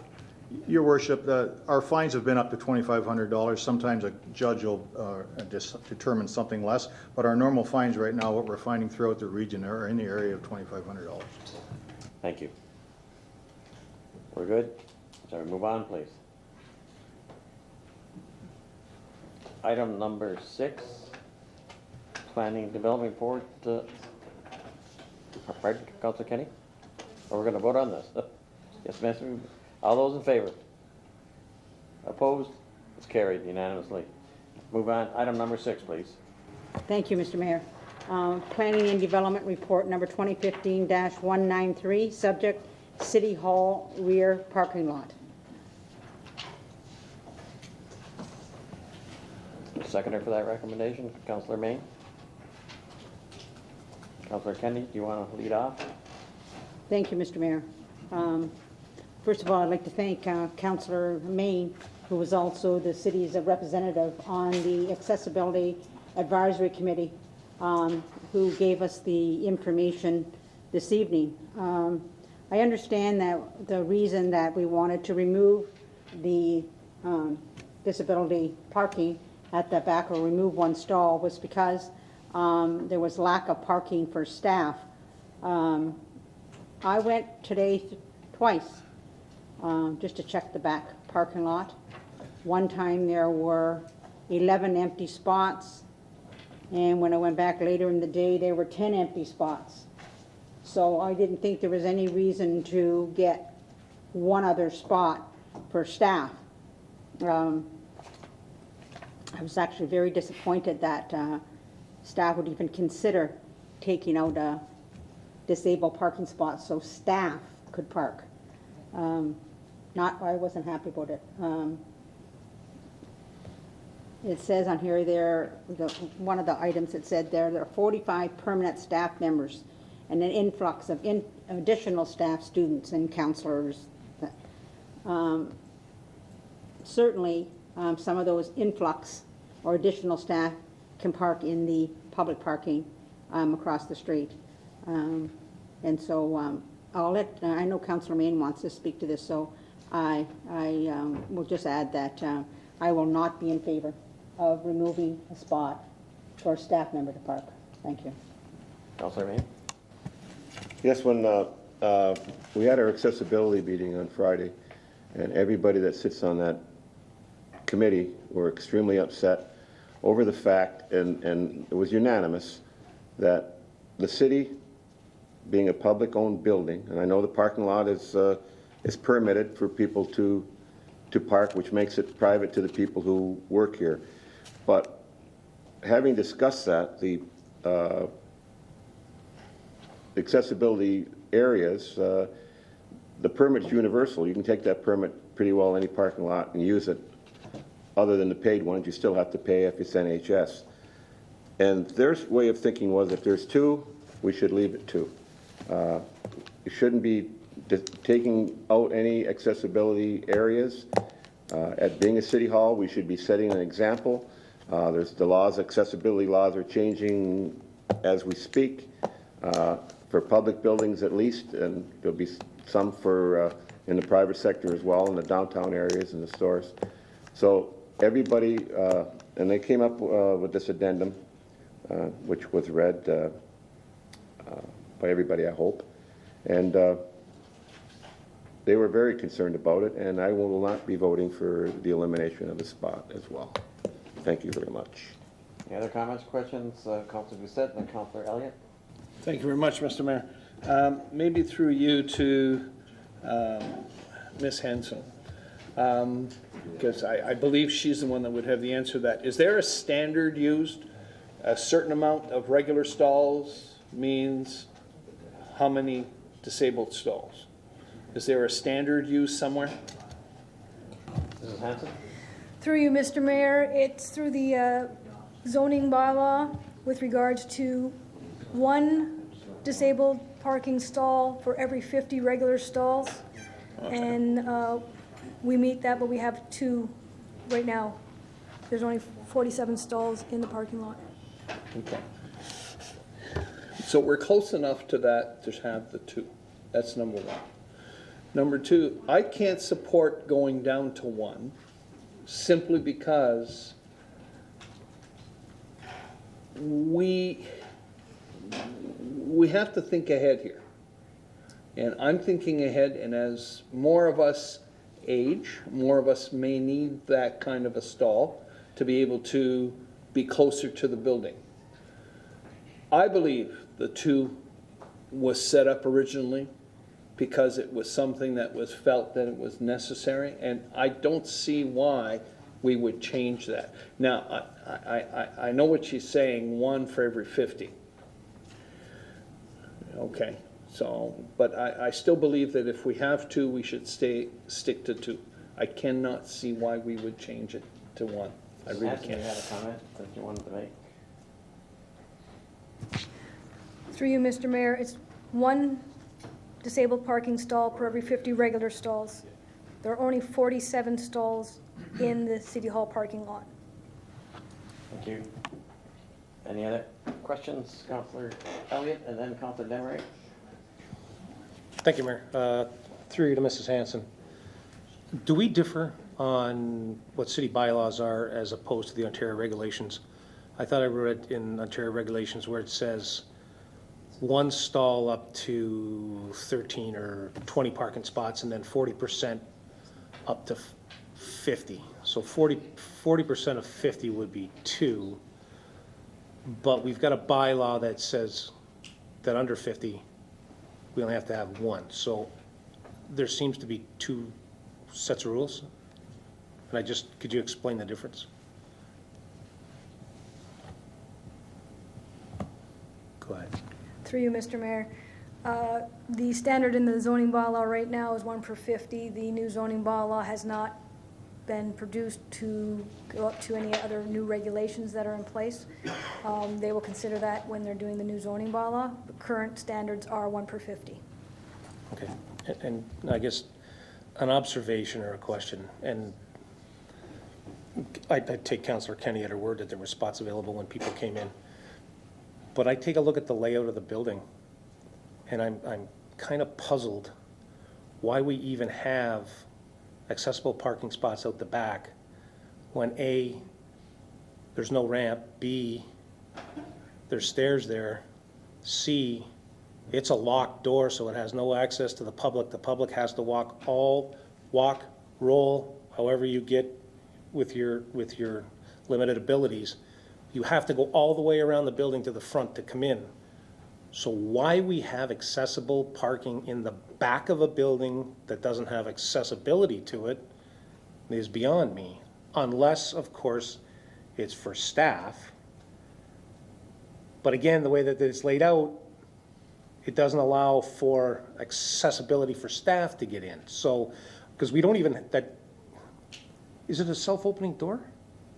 I don't even think it is. So it's not even accessible, but we have accessible parking there, which I don't understand. So if you can explain that to me. Through you, Mr. Mayor, the City Hall rear parking lot is a city staff parking lot only. It's not for public use. It's a city permit parking lot. We require to have 1 disabled parking stall per 50 stalls. Whether or not an individual at City Hall is disabled, has a disabled permit that requires that stall, it is a requirement to have 1 per 50. The general public is not allowed to park in the parking lot. They have to have a City Hall permit as well as a handicap permit to park in any of those stalls.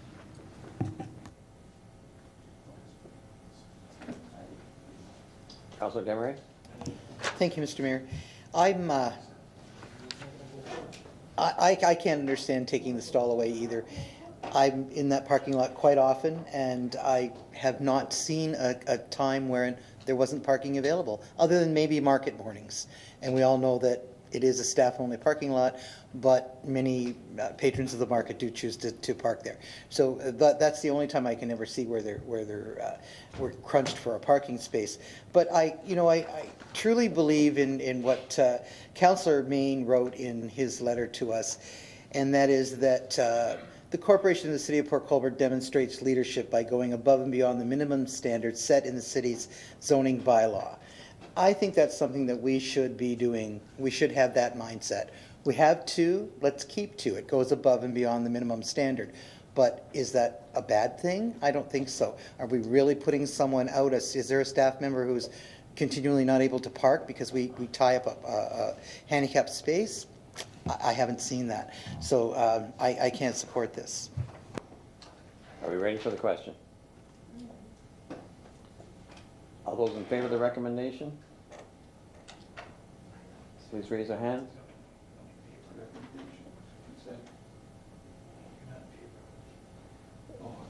No one in favor of it? All those opposed? It's defeated. Now, the question, the council must decide perhaps whether we want to receive and file that report, whether we adopt the recommendation supporting the reconsideration of the Accessibility Advisory Council, which was an addendum to your material tonight, or do we wish to ask the staff for further information on this point? Looking for your direction. Councilor Doucette? Just maybe a point of order, I don't know, through you to the clerk. Do we even need to do anything? It's just defeated and that's it, we move on. Madam Clerk? Thank you. Through you, Mr. Mayor. If council doesn't wish to take any further action, then the appropriate thing to do would be to receive and file the report. Okay. I'll put the motion on the floor that we receive and file. Do we have a question before you do that, Okay. Councilor Kenny?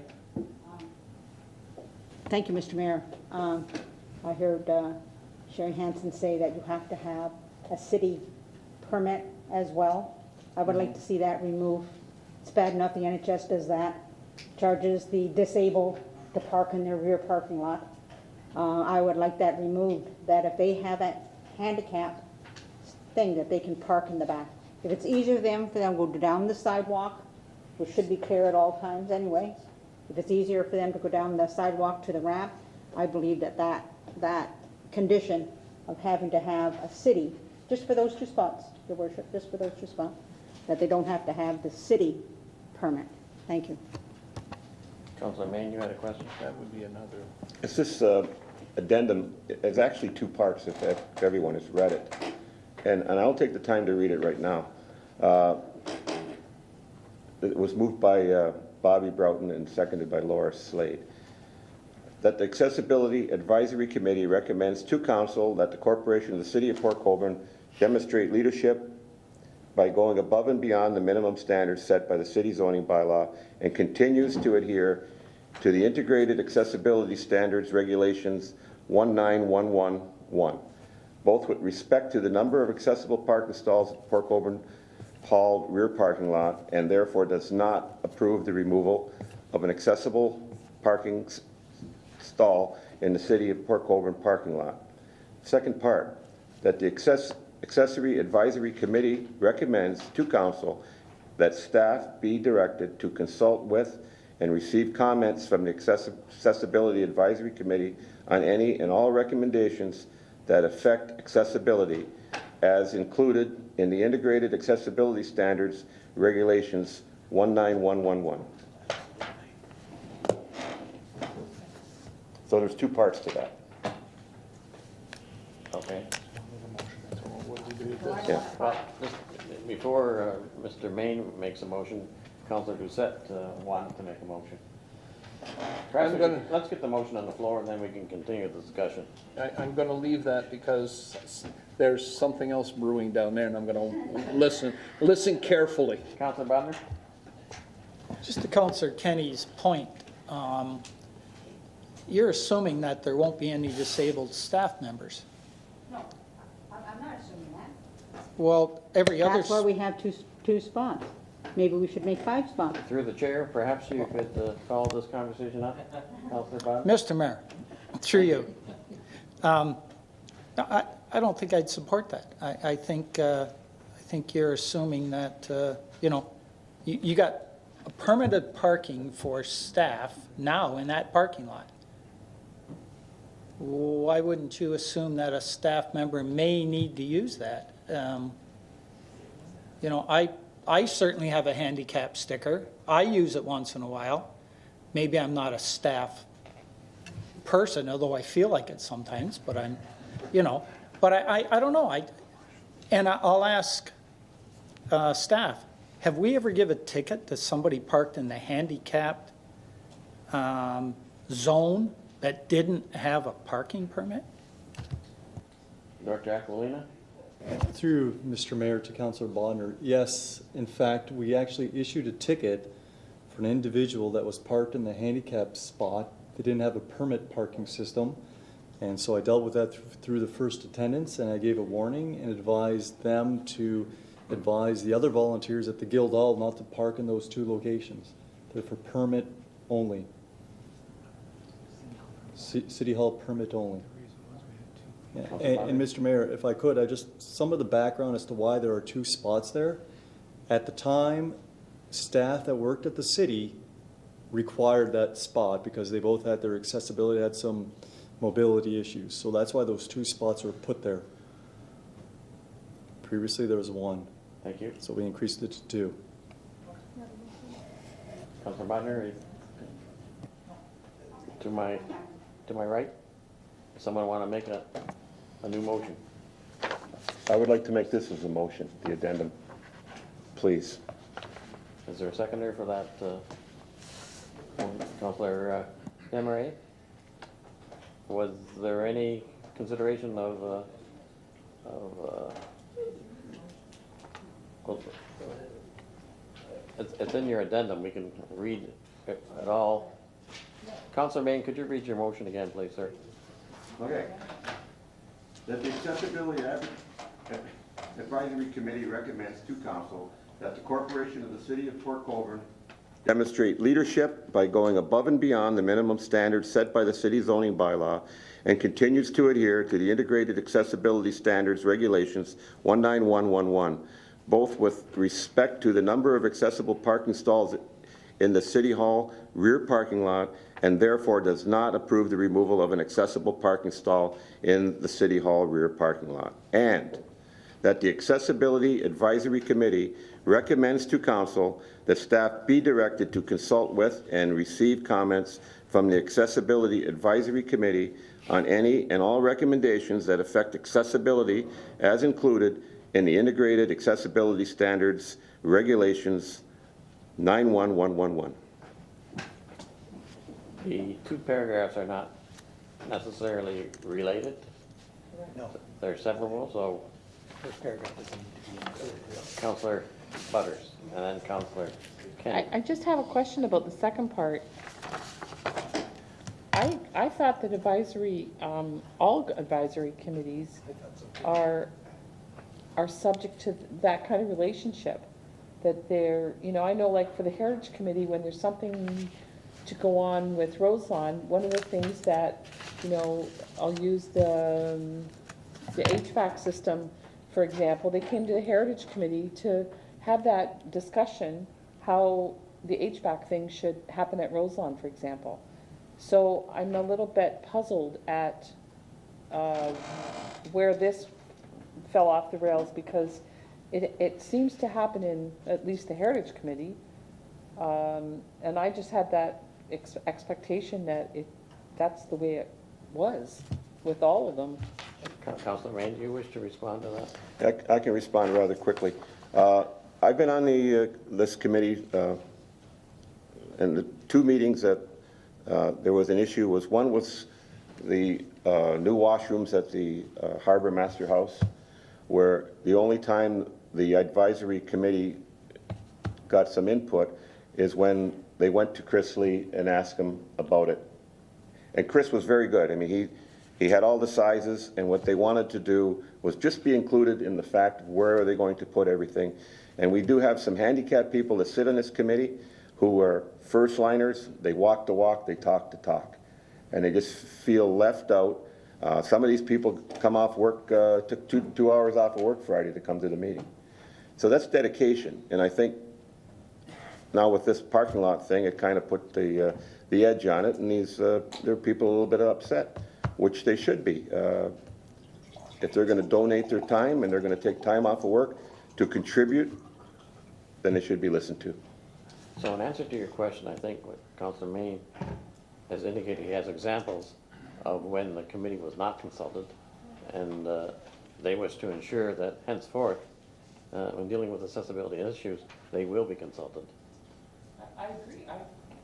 I totally agree. I think what happens, you know, in all these committees, it should be, I don't understand what fell off the, you know, why the wheels fell off that one. But I agree with Councillor Main totally. Okay. Mr. Aquilina? Thank you, Mr. Mayor. Through you to all of council, by way of background, we do advise and consult with the Accessibility Advisory Committee when we're dealing with accessibility issues dealing on public spaces. The previous direction from council was to advise the Accessibility Committee dealing with public issues. The fact that it was the private parking lot, we felt there was no need to advise because that was council's direction previously. So we do advise and seek input from the Accessibility Advisory Committee. We have, dealing with any spots for parking on public streets. Again, this was a private matter when we felt it did not warrant because council's direction did not direct that previously. Councillor Main? Through you, Mr. Mayor, to Mr. Aquilino, just for a quick response. The only thing that makes that parking lot in the back private is the council of the day allowed permitted parking to take people out of Market Square. It's still a public parking lot as far as value and as far as who pays for it. And the City Hall is all public, and I think to take away two handicap spots, or even one handicap spot, I'm sorry, I shouldn't have said two. To me, it just throws mud in your face. It's private to a point, right? You got your parking permit to park there. But I look at the big picture. It's still public. It's all public. This isn't Canadian Tire, or it isn't. This is paid for by the public, and that's what we have, to me anyway, that's what we have to start looking after, is our public. And if the majority of the people, or all the people actually was unanimous with this committee, that we stick with status quo, and I have to stick with them, because that's how I believe. I believe that it's still public, regardless if it's permitted parking. Councillor Kenny, did you have a comment? Councillor? I just wanted to say, in regards to what Councillor Main was saying, that Lyle Merritt came to the Accessibility Committee to show them the plans for the new operations center. Now that shows me that he wanted input from them, and they appreciated that. And so I have to give Lyle Merritt credit from your department that he went there and at least spoke to them. And I think that's hats off to Lyle. Thank you. Thank Councillor you. Butters, did you have a further comment? No, I think Councilor was Now I have here some discussion to my left. Is there anyone over here who has further comment? Yeah. So, we have the motion moved and seconded. Are you ready for the question? All those in favor? In favor of your motion? Your motion. Just the second paragraph, right? No, it's the motion, both paragraphs. All right, are we clear on the motion? Both paragraphs of the addendum to the report. Okay. All in favor? Opposed? That's carried unanimously. Thank you. Moving on to item number 7. Again, Mrs. Kenny, that is your issue. Sorry, I had to pull so many, but I have a question on all of them. So anyways, this is item number 7 on our council package, Planning and Development Report number 2015-192, subject Staffing Bylaw Enforcement Division. Is there a seconder for the recommendation?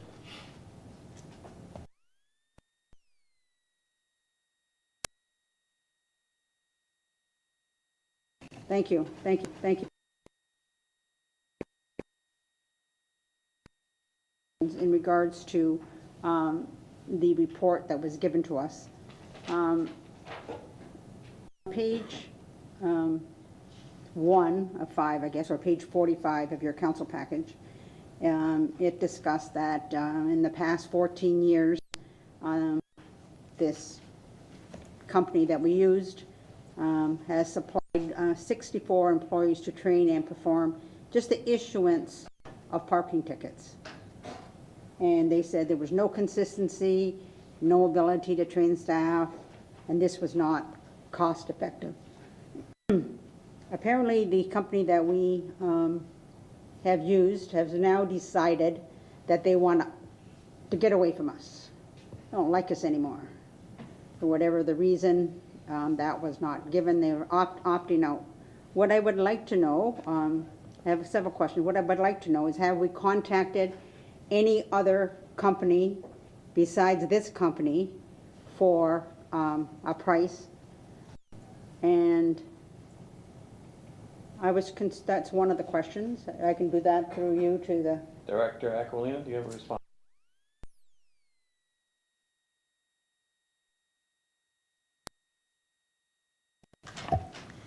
Through you, Mr. Mayor, this report came, and this request to opt out came very suddenly, and I did not look into any further than providing this information to council right now. Thank you. So that's one of the questions. I think we should look at least another company to see if they can provide the service. They're asking for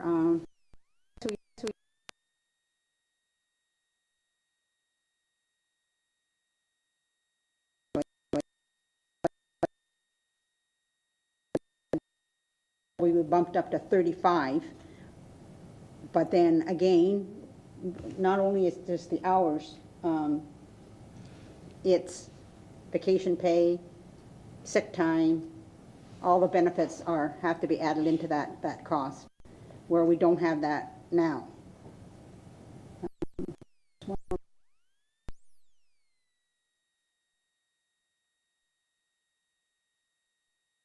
On that report. In 2003, we gave 16 hours extra. In 2005, a part-time was hired to assist in the increased workload. In 2012, we hired a full-time bylaw enforcement officer to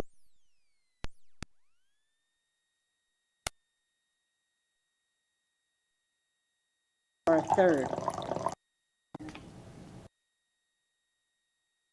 You're spending 4 hours, or they are spending 4 hours to review what's been going on. I didn't quite get that. And one other thing.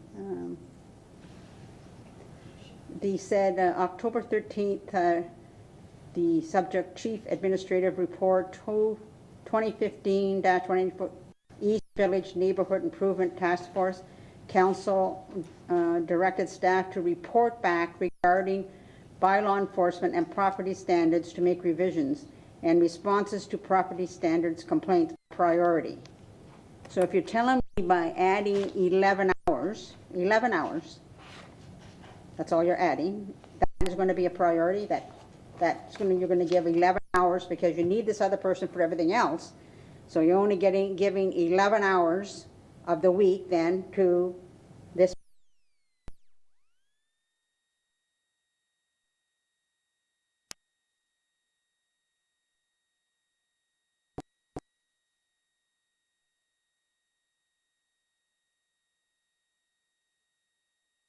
Fishermen on rural roads, hospital parking. Well, you removed every space possible for any staff to park on the south end of Steele, so you know how that's involved. Reeb House parking, that's at night, and as yet, we do not have a bylaw enforcement officer at night, and that's for volleyball, and they always play, when they have their tournaments, they may not, but all other things are scheduled at night. So if you're going to schedule 3 to 11 shifts, flex hours, I know it means shift premiums, but I just have some more information on that.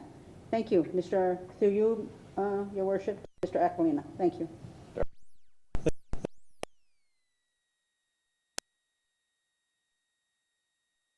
Notes contract company was doing because of the high turnover.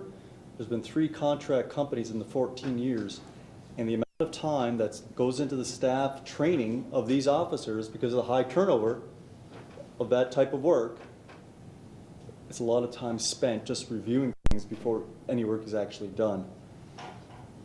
With respect to the parking, we in fact have parking enforcement during the evening hours.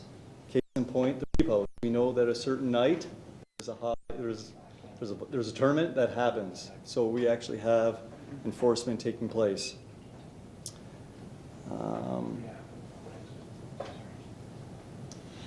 Is there anything else?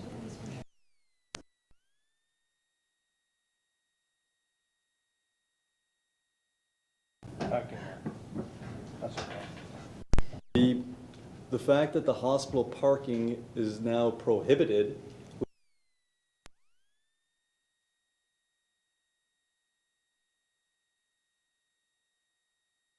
that's part of his patrol, is to then ticket those individuals.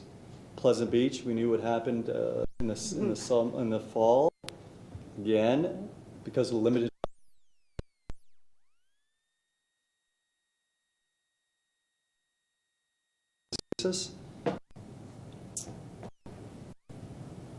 The other thing that we intend to do, if council directs,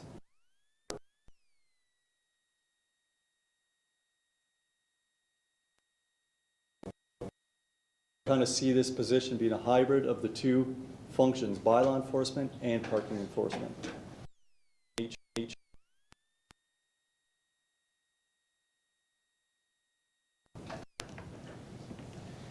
Councilor Kenny? So through you, Your Worship, to Mr. Aquilina, so 11 hours more is going to do that. There's 11 hours more. You're going from 24 to to 35, right? That's 11 hours more. Through Mr. Mayor, yes, it would. With consistency, actually having someone in place instead of on a part-time basis, what the report spoke to as well is that currently the parking enforcement officer can't deal with a bylaw issue. Under the collective agreement, he's only dealing with parking enforcement. That individual has to then pass that on to the bylaw enforcement officer. I'll give you an example. If we get a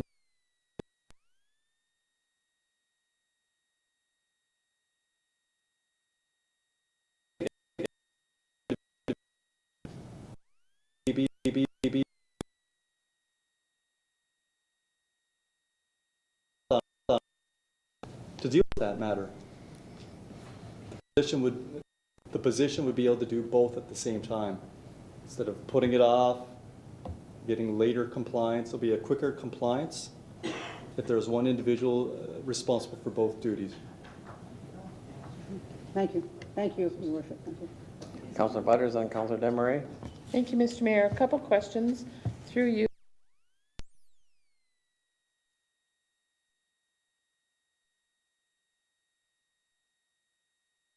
15 in complaints.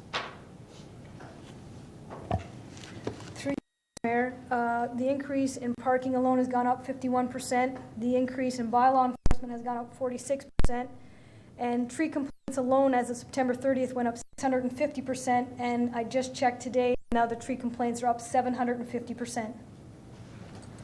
Hello? Councillor Butters. Thank you. Thanks for that information. I'll tell you what I like about this is that I like the fact that there's going to be some consistency. I think, you know, filling in here and there sometimes is necessary. But I think we're getting to the point, especially with the initiatives that are going to be happening in the East Village, per se, that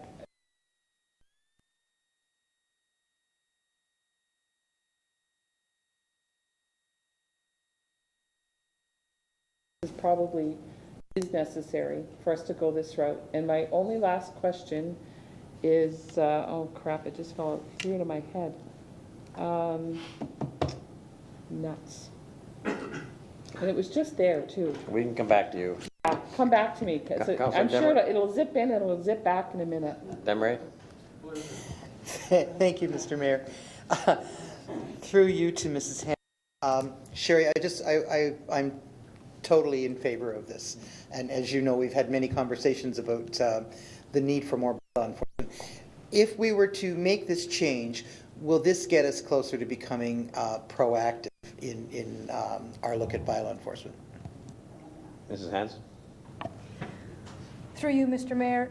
Yes, it will. We actually have 83 open files right now, and even with the increase in bylaw enforcement, the activities, we were following up with the fire department and the building department, and we did 10 proactive issues in a subject area that was of concern, and we are still trying and do some proactive enforcement, even though we are overloaded with a lot of other complaints. Thank you. Thank you. Okay. Councillor Butters. It just zipped back in. I knew it would. Just give it time. There's been some talk like that 11 hours is not that much, but do you have the ability to identify how much time you spend in training, and then that person's here for a while and then they go and training, and that kind of time that's chewed up that could, I mean, train one person, I'm assuming, get them trained and then you're good to go, right? As opposed to a repetitive training wheel that, you know, new one. Mrs. Hanson. Through you, Mr. Mayor. If you can look at item number 11 on your agenda items, you can see that I'm going to two new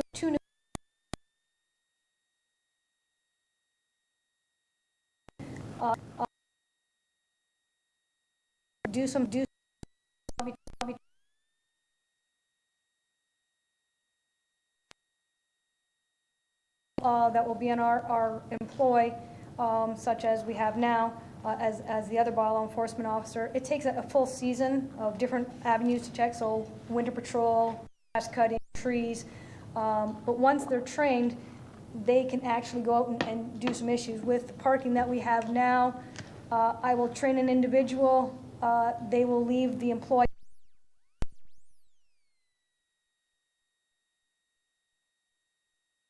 the deer in the headlights look, and I've got to start training all over again, explain the whole situation.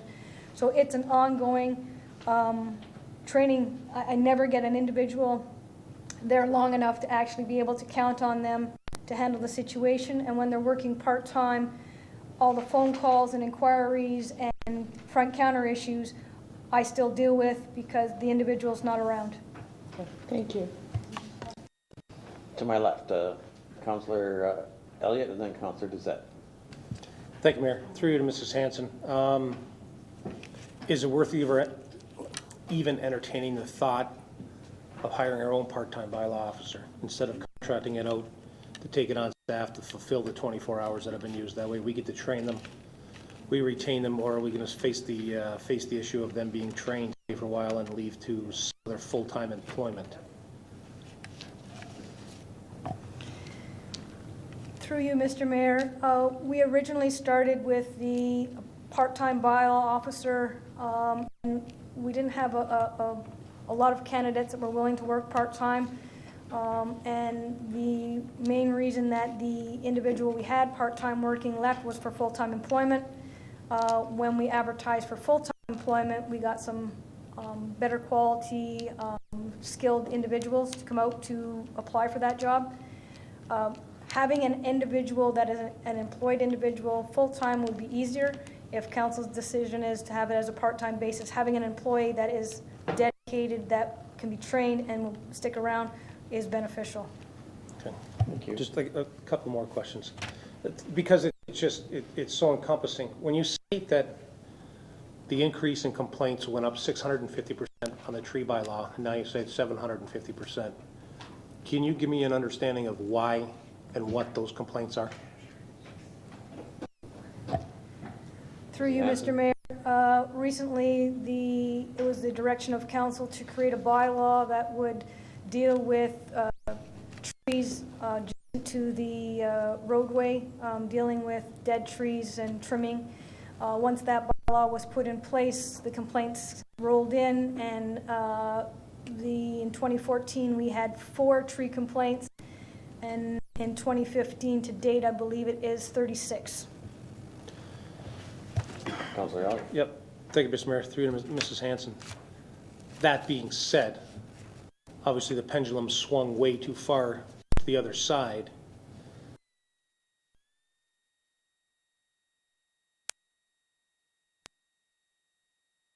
Mrs. Hanson. The employment of another officer to be able to handle a variety of complaints, each individual will be able to assess and be able to do individual type of complaints that we can handle. With the direction of council, every new bylaw or every new issue that they want a bylaw created that we would have to go enforce will increase in the bylaw enforcement division. So having a dedicated full-time officer as the complaints come in, as new bylaws come in, that would be beneficial. So there's no way of amending the tree bylaw that we passed that significantly increased the complaints? Is there any way that any other department? Go ahead, Mr. Elliott. Is there any other department in the city that can look after tree complaints? Mrs. Hanson. Through you, Mr. Mayor, the other departments that are looking at other tree portions are separated from the tree portions that we look at. So under Municipal Act and Liability, we are taking over the portion that we need to take over, and Engineering and Operations has the ones that are actually on the road allowance on city property. Okay, so for clarification, your department is looking after the private side, engineering is looking after the public side. Through you, Mr. Mayor, that's correct. Okay, and just one other question, and I guess it's not so much of a question as it is an opinion. I guess disappointment be the operative word, in as much as the vehicle. And the reason that I say that is we just went through a replacement program where we replaced, I don't know, 12 or 15 vehicles in our fleet. And I would assume that at least one of those vehicles would have been of standard to keep had we known that this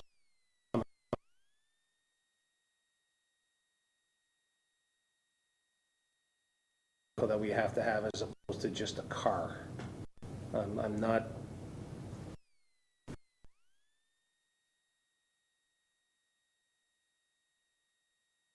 through a process of replacing some vehicles when we probably could have kept at least one of them. I know it's short notice and just the predicament that we're in.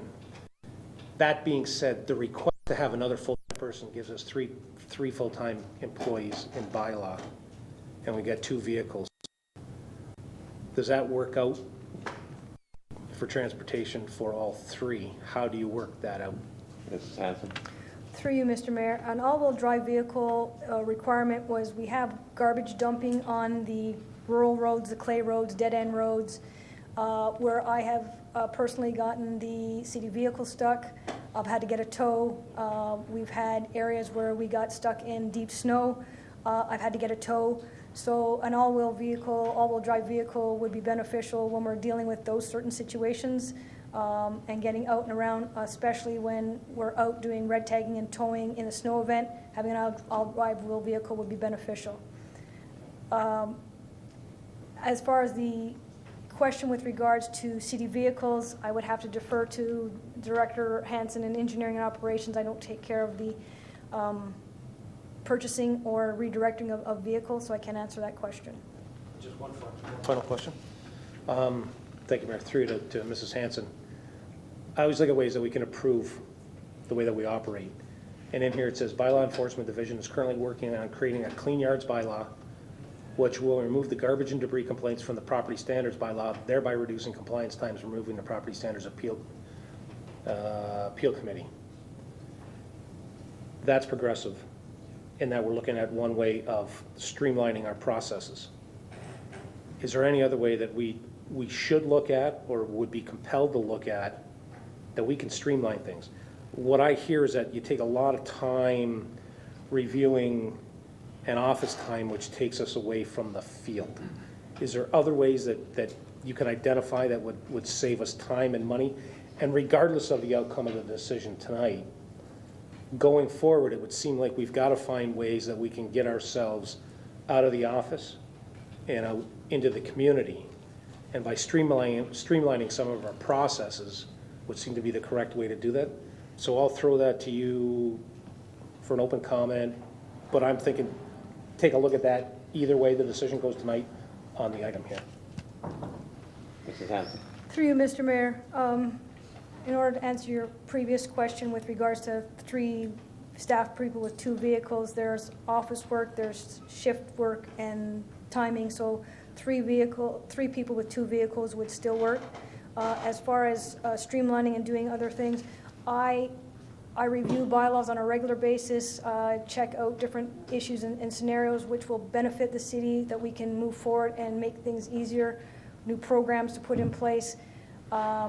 And that's an ongoing issue that we deal with in the Bylaw Enforcement Division, and we try to strive to make it easier. Thank you. Councilor Doucette. Thank you very much, Mr. Mayor. I have to support this.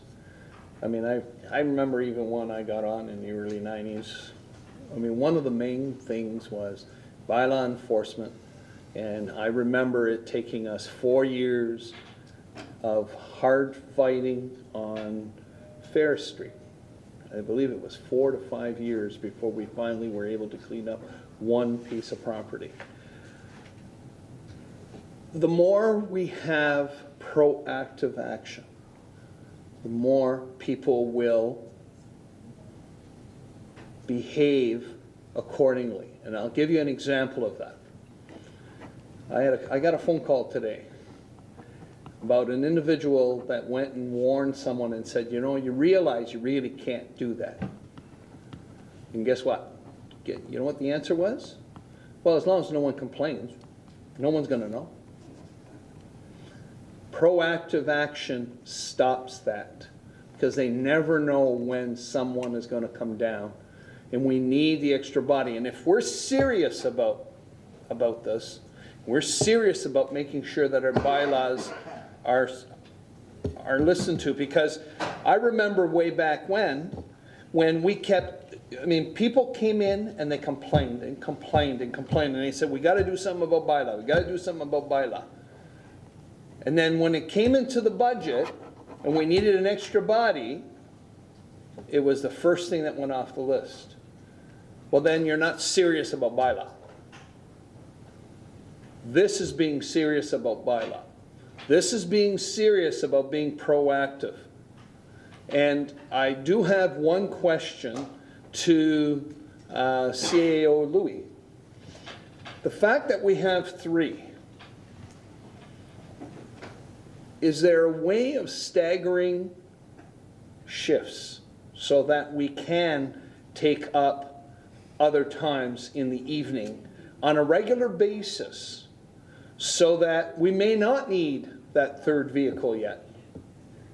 We may not need that 3rd vehicle because when one individual is out at night, they already have the city vehicle and no one else needs it. So I don't know.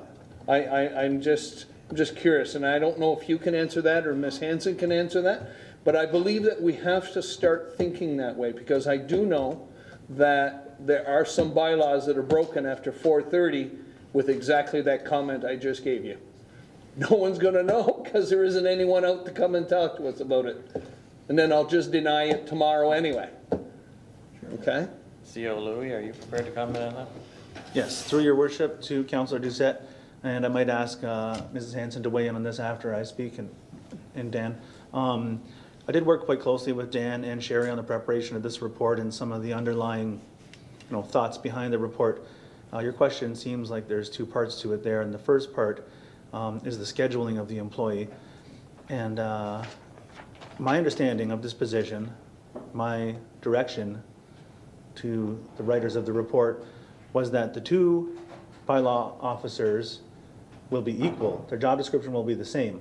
They'll both be able to do parking enforcement. They'll both be able to do property standards and other bylaw enforcement, including the new bylaw that's proposed to be coming before council. While one might specialize in some aspects of the job and the other might specialize in other aspects of the job from time to time, they'll both be equal. Second of all, they'll be able to work through flexible scheduling, even overtime, although we do try to avoid that, shifting of schedules, available after hours, because parking isn't a 9-to-5 responsibility. It happens on the weekends, such as the Pleasant Beach issue that happened in the past. It happens at special events such as Canal Days, Santa Claus Parade, and so on. And there are other bylaw infractions that need to be investigated after hours and on weekends. So that my direction to the staff that prepared the report was to make sure that any applicants for this job are fully aware. They enter this position fully aware that it's not a Monday to Friday 9-to-5 job. So that is my intention, to flexibly schedule the employee in that way.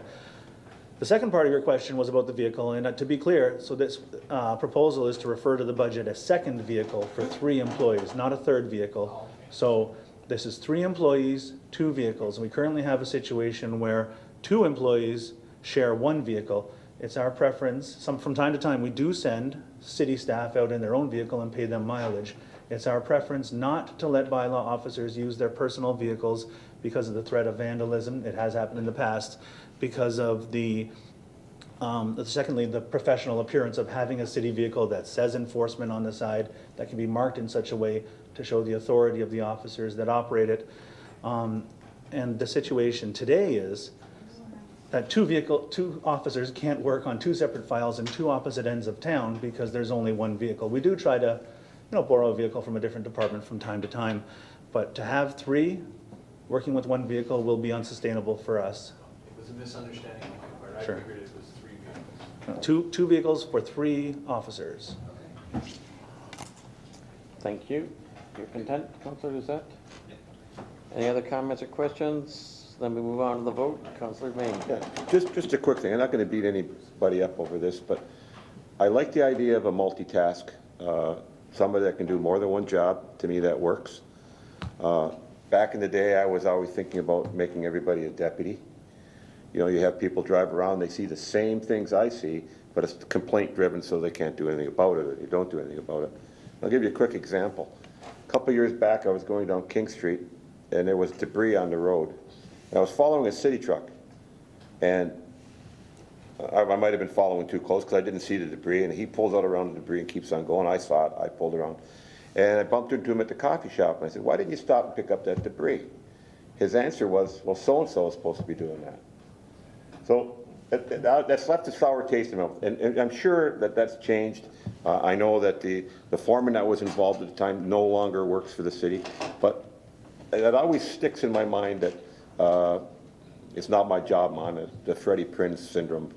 And I like the idea of it being a multitasker. Someone's going out with the ticket book to hand out parking tickets, and he has a chance to do some improvement on a bylaw that's obvious. I would love to see that.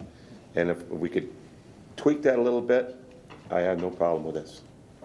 Thank you. Thank you for your comment. Let's see. Are we ready for the question? Call the question. All those in favor? Opposed? It's carried.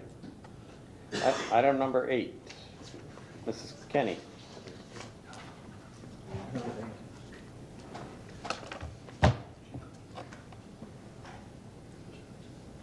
That's the report on the frozen water services.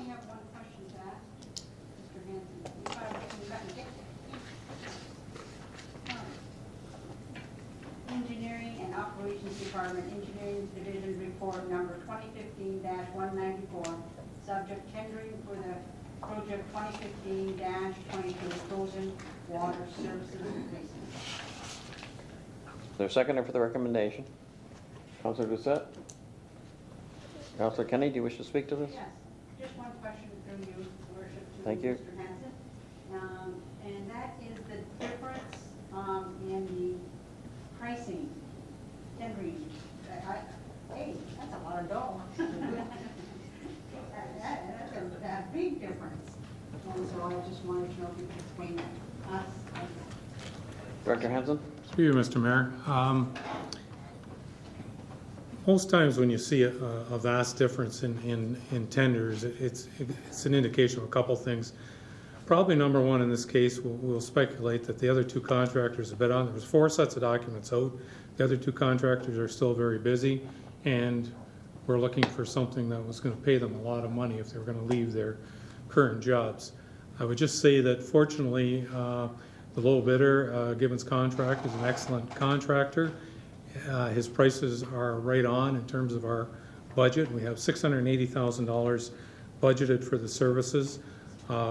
As on the terms of the tender, we are supplying the materials, so that falls right into place with his manpower, installation cost of $600,000 are right on budget. So we're very pleased to bring this forward and have a contractor that's willing to do it, and it's well within our budget. So just an additional note in discussing this with the low bidder, he's hoping to have 2 crews, assuming that this is going to be approved tonight.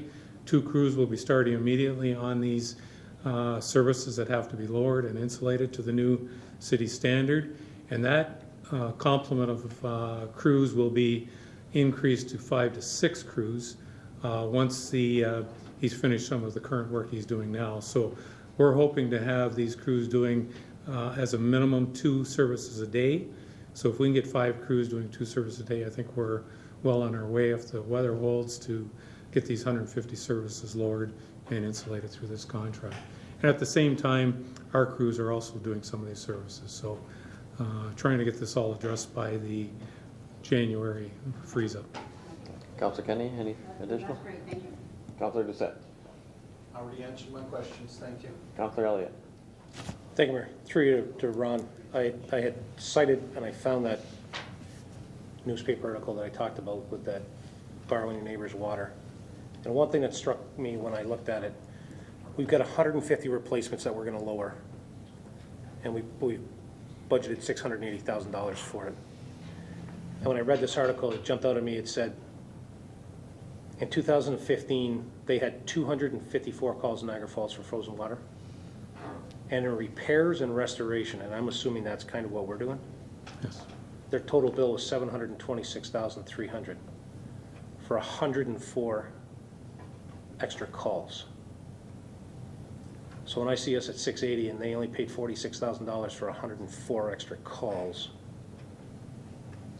I'm just wondering why the huge difference in number of calls and less cost, unless they're not lowering their services.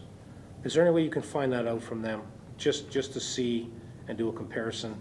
I'm not sure if they had to lower their services like we're doing, but it would be interesting if we could have a conversation with them to find out, are we doing the same things as everybody else, and is there a way that we can piggyback on each other and maybe use the same contractor? And that was the only question, comment I had. Through Mr. Mayor, to try to answer partially that question. We have rock here, as everybody knows. That's certainly a factor. The geotechnical side of it is certainly a factor in lowering services. There's going to be a cost associated with that. We've adopted a new standard, and we've used that standard on the Lakeshore project. Even though we are putting new services in on the Lakeshore project at 5 feet of cover, we're still insulating all our services.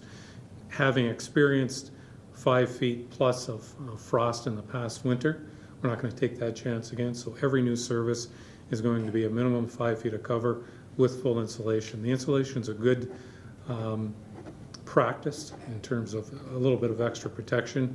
I'm not certain Niagara Falls may not be following a similar standard to that. And our costs work out to something in the range of about $4,000 per service. That includes lowering, insulation, new pipe, and in doing that, we lost my train of thought there.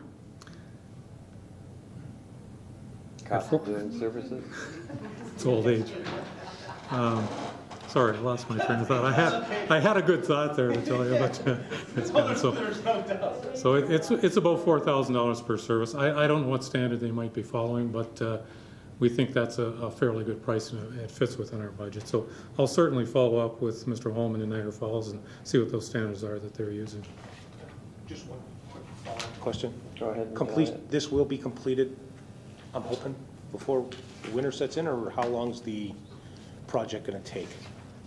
Through you, Mr. Mayor, the project, we will move forward and get as many of these services done before the freeze up. We're not going to break frost, obviously, because that's an extra cost, but we think if the contractor can ramp up to 5 or 6 crews through December, they're getting locates right now, so if they can get that through September, and even with some luck into January, if we don't get a freeze like last year, we can get all these services done during this season, so that'll be a tremendous benefit. No further questions? Call for the question. All those in favor? Opposed? It's carried. Council, it's a little after 9. We're not even halfway through our list of items. Perhaps I could ask that the questions that we put to members of staff be short, succinct, informative, of course. But perhaps we cut down on the anecdotal lead up, which prefaces the question, or we may be here for some time this evening. Okay, item number 9. Councillor Kenny. Thank you, Mr. Mayor. Chief Administrative Officer, Special Projects and Corporate Strategic Initiatives Division, report number 2015-198, subject lease of approximately 80 square meters of land at the city's grain elevator site to Rogers Communication, Inc. Is there a seconder for the recommendation? Councillor Main? Comments, questions? Councillor Kenny.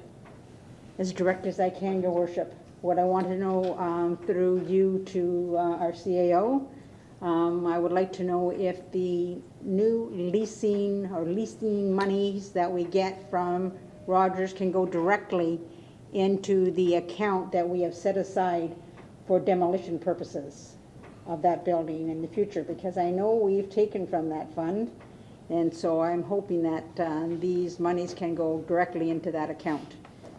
If we could answer that question, that would be great. Thank you. Mr. CAO, do you have a comment, please? Sure, through your worship to Councillor Kenny.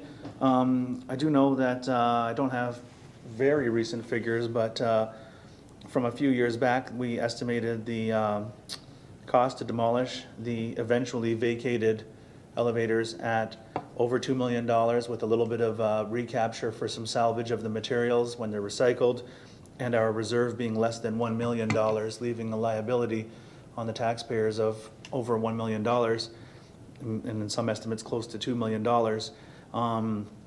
So I think that if council made an amending motion, whatever the clerk says, that said that any revenues collected be earmarked for that reserve in future budgets, then that would make sure that that's where the money goes, and it would make sure that there's not future taxpayer liability when those buildings are eventually vacated.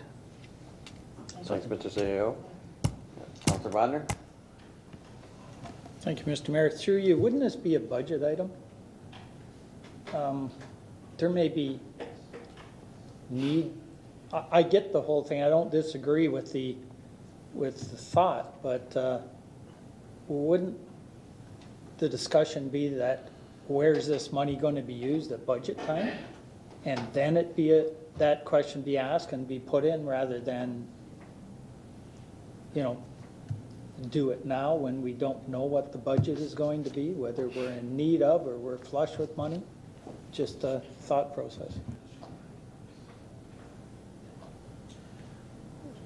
Mr. CAO, Mr. Court?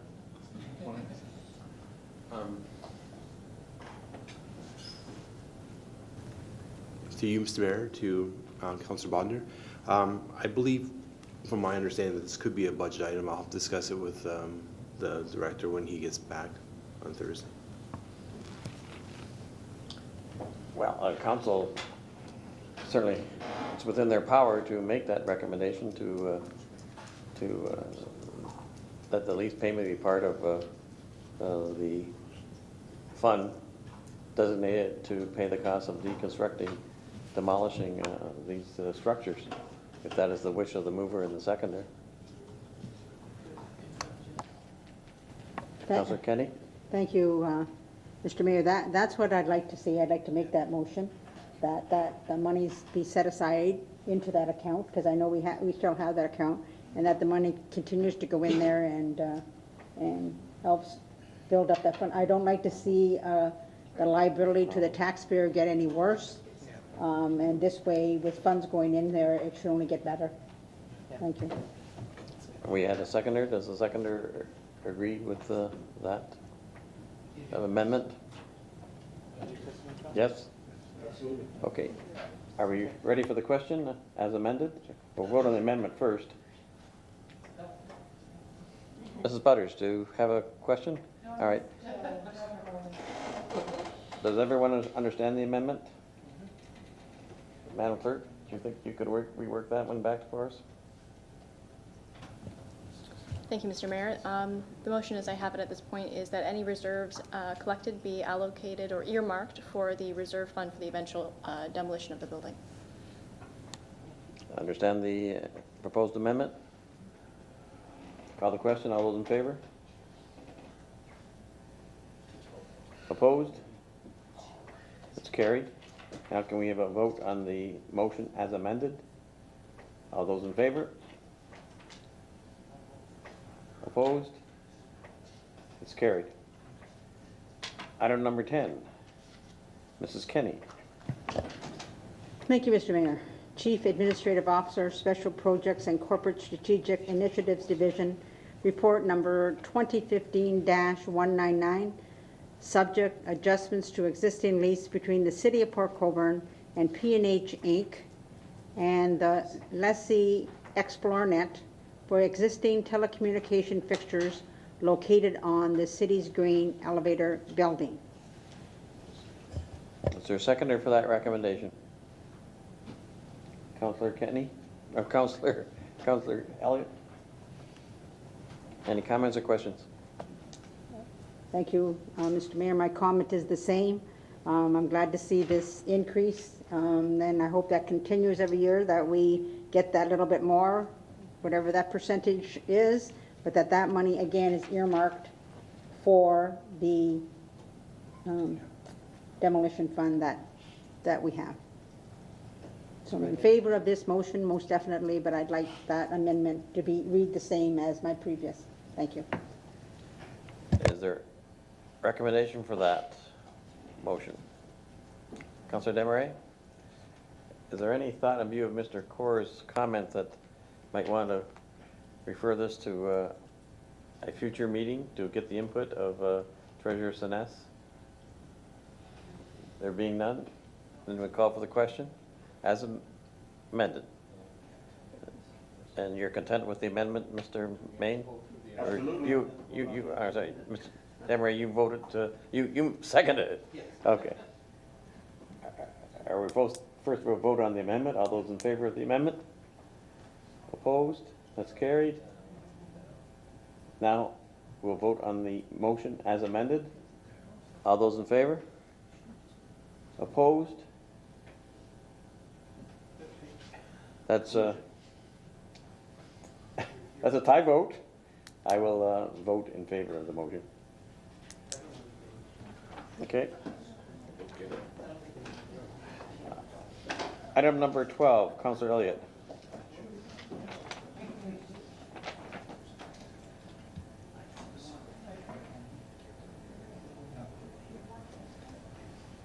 Councillor Elliott? Yeah,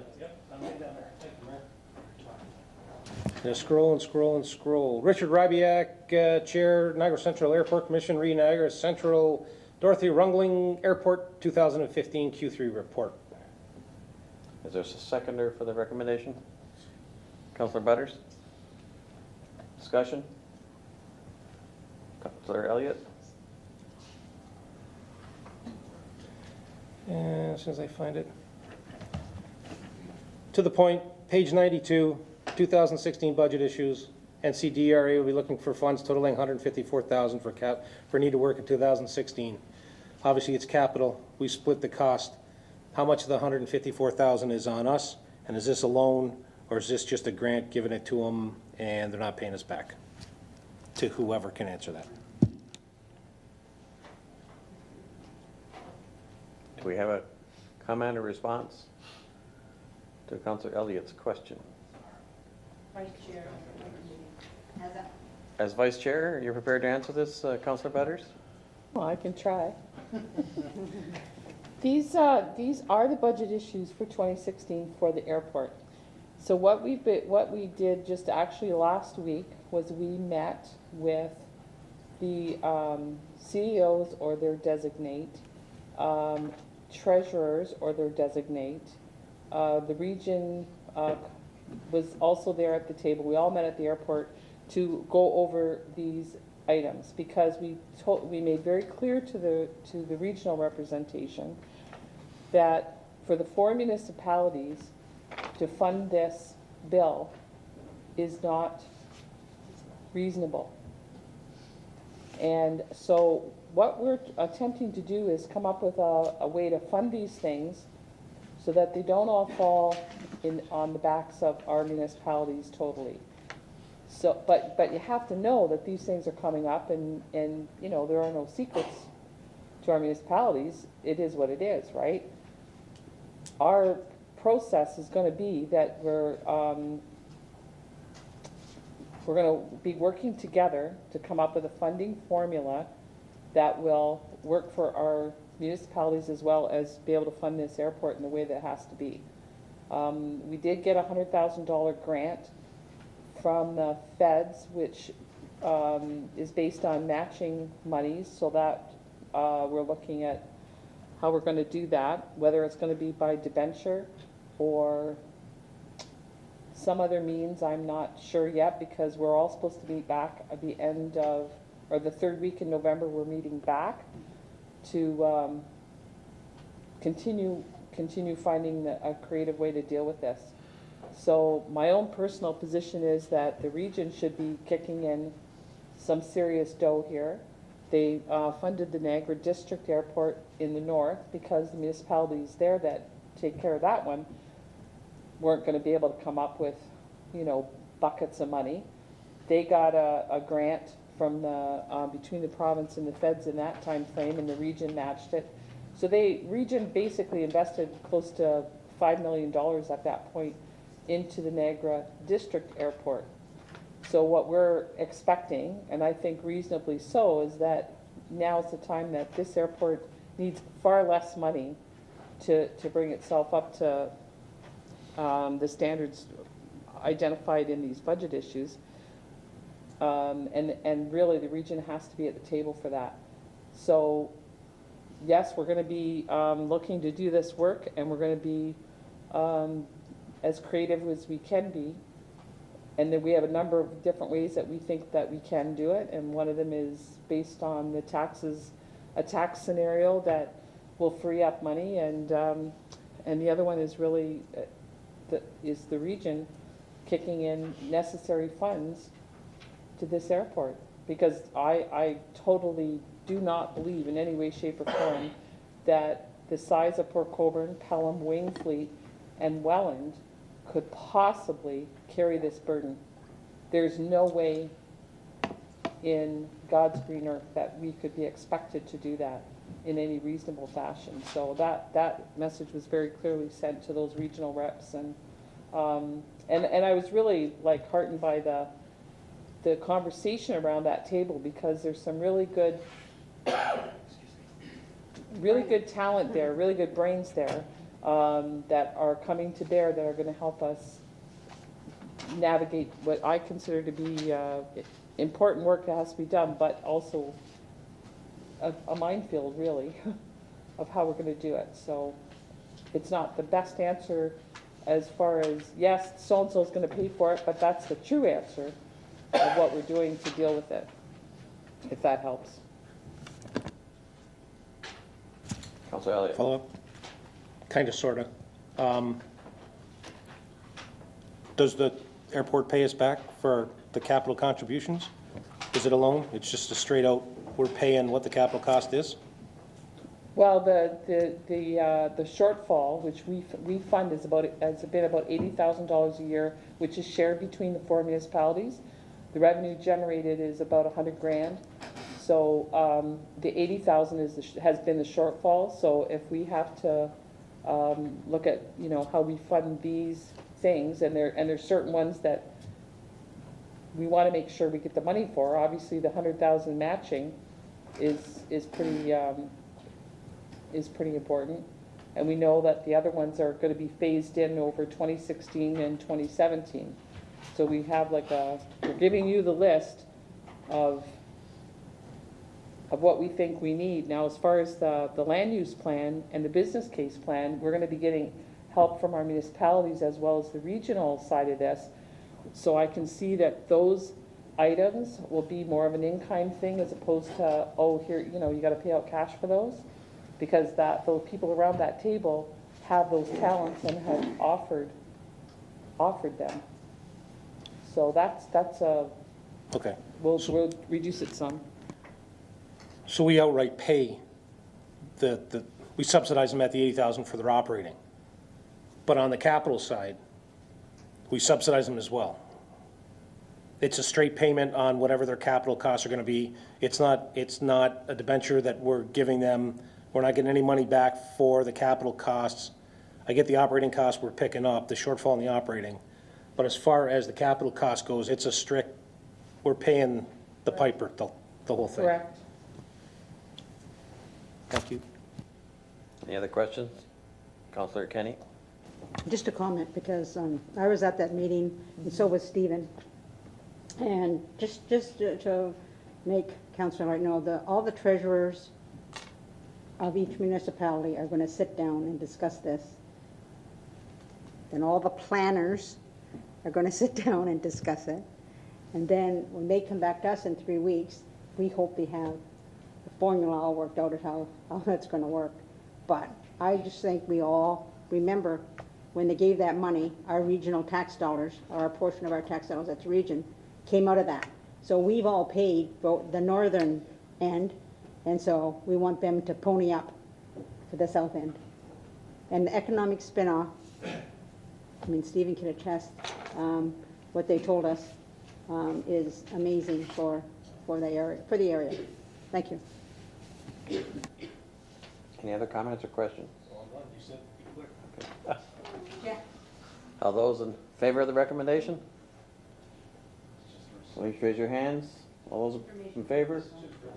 Opposed? It's carried. Councillor Bodnar, items 13 and 14 has been pulled by yourself. It deals with matters pertaining to the Conservation Authority.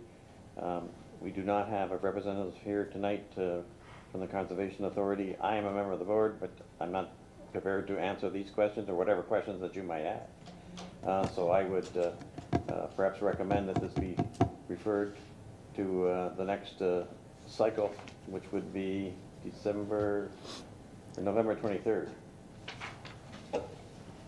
No. Okay, I'm not prepared to answer that. All right, what are your questions? I'm not questions per se, something to take back and then come back. So it's not questions here, so. Can you perhaps provide that in writing for us? Sure. On 13 and 14 are kind of together, but 13 is Niagara Peninsula Conservation Authority responds to the Wetland Conservation in Ontario discussion paper. And on that discussion paper,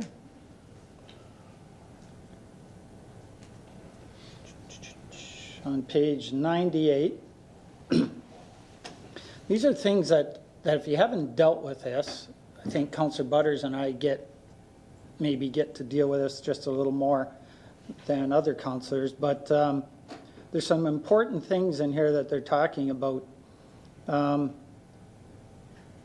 Designation of provincially significant wetlands. It is recommended that a designation protocol be established between conservation authorities whereby the Ministry of Natural Resources and Forestry enables conservation authorities to conduct the field work in identifying provincially significant wetlands and submitting to the NRF for approval.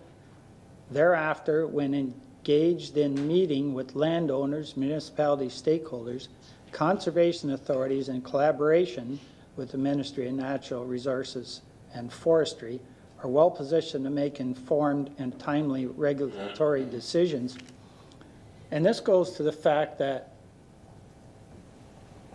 the Ministry of Natural Resources and Forestry was designating these areas and was left up to the Conservation Authority to explain why they were designated, and they didn't have anything to do with designating it. So if this passes, and these are discussion papers, we've run into that, I know, as a city, big time. So this is a good thing, and if this, I just wanted to bring it forward. And I'm going to do one more before I get a question to get brought back. So biodiversity offsetting.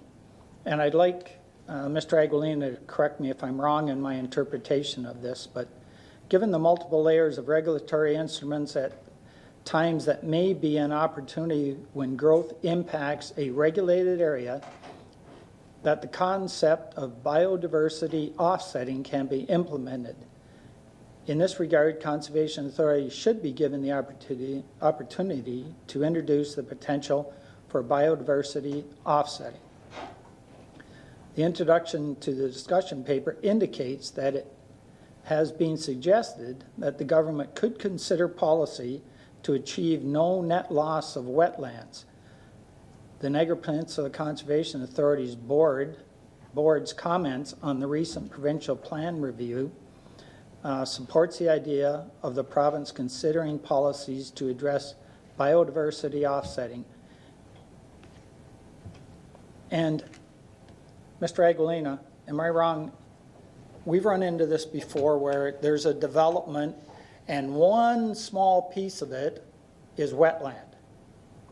And I believe we've asked if we could take that wetland and make it part of the development, but we'll build a whole new wetland or the equivalent of that wetland slightly off to the side or something. Am I wrong in saying that? Is that what biodiversity offsetting means? Through Mr. Mayor to Councillor Bonner, that's absolutely correct. And council may recall when we dealt with the Rosemount Estates, there was the Eastern Bobolink that was on that location, and one of the requirements or recommendations that you can replace that habitat elsewhere to make up for that net loss on that property. So it's the same thing I believe the Conservation Authority is asking, that when you have a wetland, you can relocate that wetland somewhere else so there's no net loss to the municipality. Yeah, and this is huge because that basically could stop a development where maybe there isn't enough land for that development to make it feasible. So this is very important. And I'll get to number 14, but this question probably goes with both of it. How are we going to find out? These are discussion papers. And Mr. Mayor, you're on the board. Can you bring us back some idea of when we will hear what these decisions are? And, you know, are our staff involved in these? Because certainly they would impact the city of Port Colborne greatly. So just when will we hear about this, and are our staff involved? That's basically my questions for that one. So when the conservation hears about it, I will definitely ensure that this council will hear about it as well. When will it happen? I'm not in a position to comment on that. Mr. Aquilina, do you have any thoughts on that? Mr. Mayor, we receive these notices at the same time as other municipalities do. This particular discussion paper, I never had the opportunity to actually review it, but the Conservation Authority took it upon themselves because they were made aware prior to us to then make this response through the discussion paper. So I won't know exactly, definitely could find out what the outcome is. I'll probably know after his worship. He sits on the board. okay, fair enough. The same questions to be applied to item number 14? Yes, and there's a couple of things. Okay, go ahead.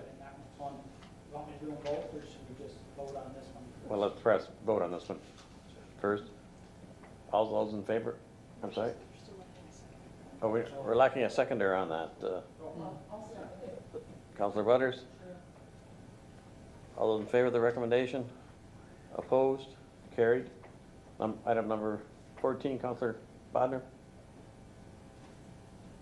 Thank you, Mr. Mayor. Niagara Peninsula Conservation Authority response to the Conservation Authorities Act discussion paper.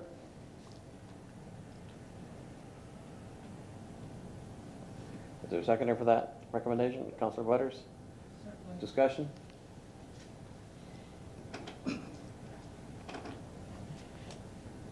Councillor Bodnar? Thank you, Mr. Mayor. On this one, there's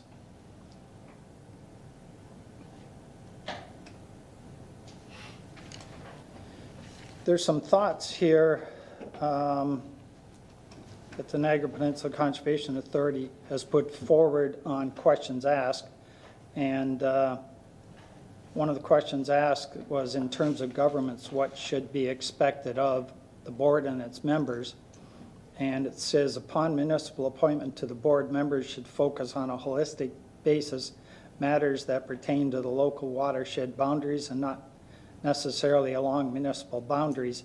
In addition, board members should be providing their respective municipalities periodic updates. And one other.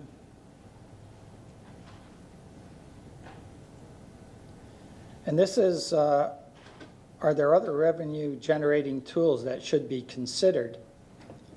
And here's one that may get some people concerned, but there's some discussion that conservation authorities receive a portion of development charges to support the use of development charges for a conservation authority within a defined watershed should be permitted pending approval of the watershed's municipalities. And I just wondered how that would work, Mr. Mayor, if you can bring that thought back from the board too. Is it going to be an additional charge on development charges, or are they just going to carve off a piece of, you know, say our parkland dedication or something like that. So it just makes a broad statement, but it really doesn't define what it is. So My understanding would be an additional charge. an additional charge on the development charges. Okay. So I just thought I'd like to highlight that for council. And there's one other thing here too. Just bear with me 1 second.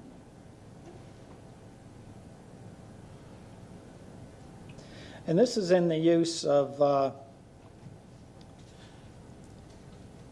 it says often critics, this is where the Ministry of Natural Resources and Forestry designates a provincial significant wetland simply on aerial photographs. And that has been problematic for a number of farmers in the area, that's for sure. And it says it is recommended that a designation protocol be established between conservation authorities whereby the Ministry of Natural Resources and Forestry enables conservation authorities to conduct the field work in identifying provincially significant wetlands and submitting to the Ministry of Natural Resources and Forestry for approval. Thereafter, when engaged in meeting with landowners, conservation authorities are well positioned to make regulatory decisions. So instead of just flying over and saying, that looks like a wetland, we're going to make that a wetland, there's actually some on the ground, investigation as to whether this is a good idea or not. So I just wanted to highlight that for council and bring those other things to bear. Thank you. Are you questions? Are you ready for the question? All those in favor? Oops, excuse me. Mr. Aquilino, do you have a comment? Mr. Mayor, just one comment, what Councilor Bonner said. When there was a review of the PPS and I brought the report forward to council, one of the comments that I made that was passed on that the delineation of the wetlands, they be field proof, field tested, not based on the aerial photography.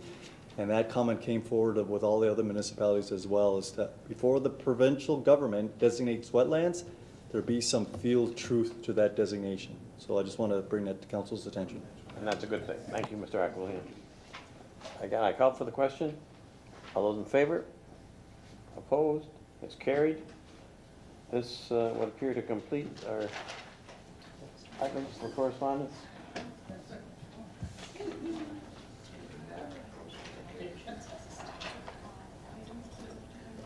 Okay.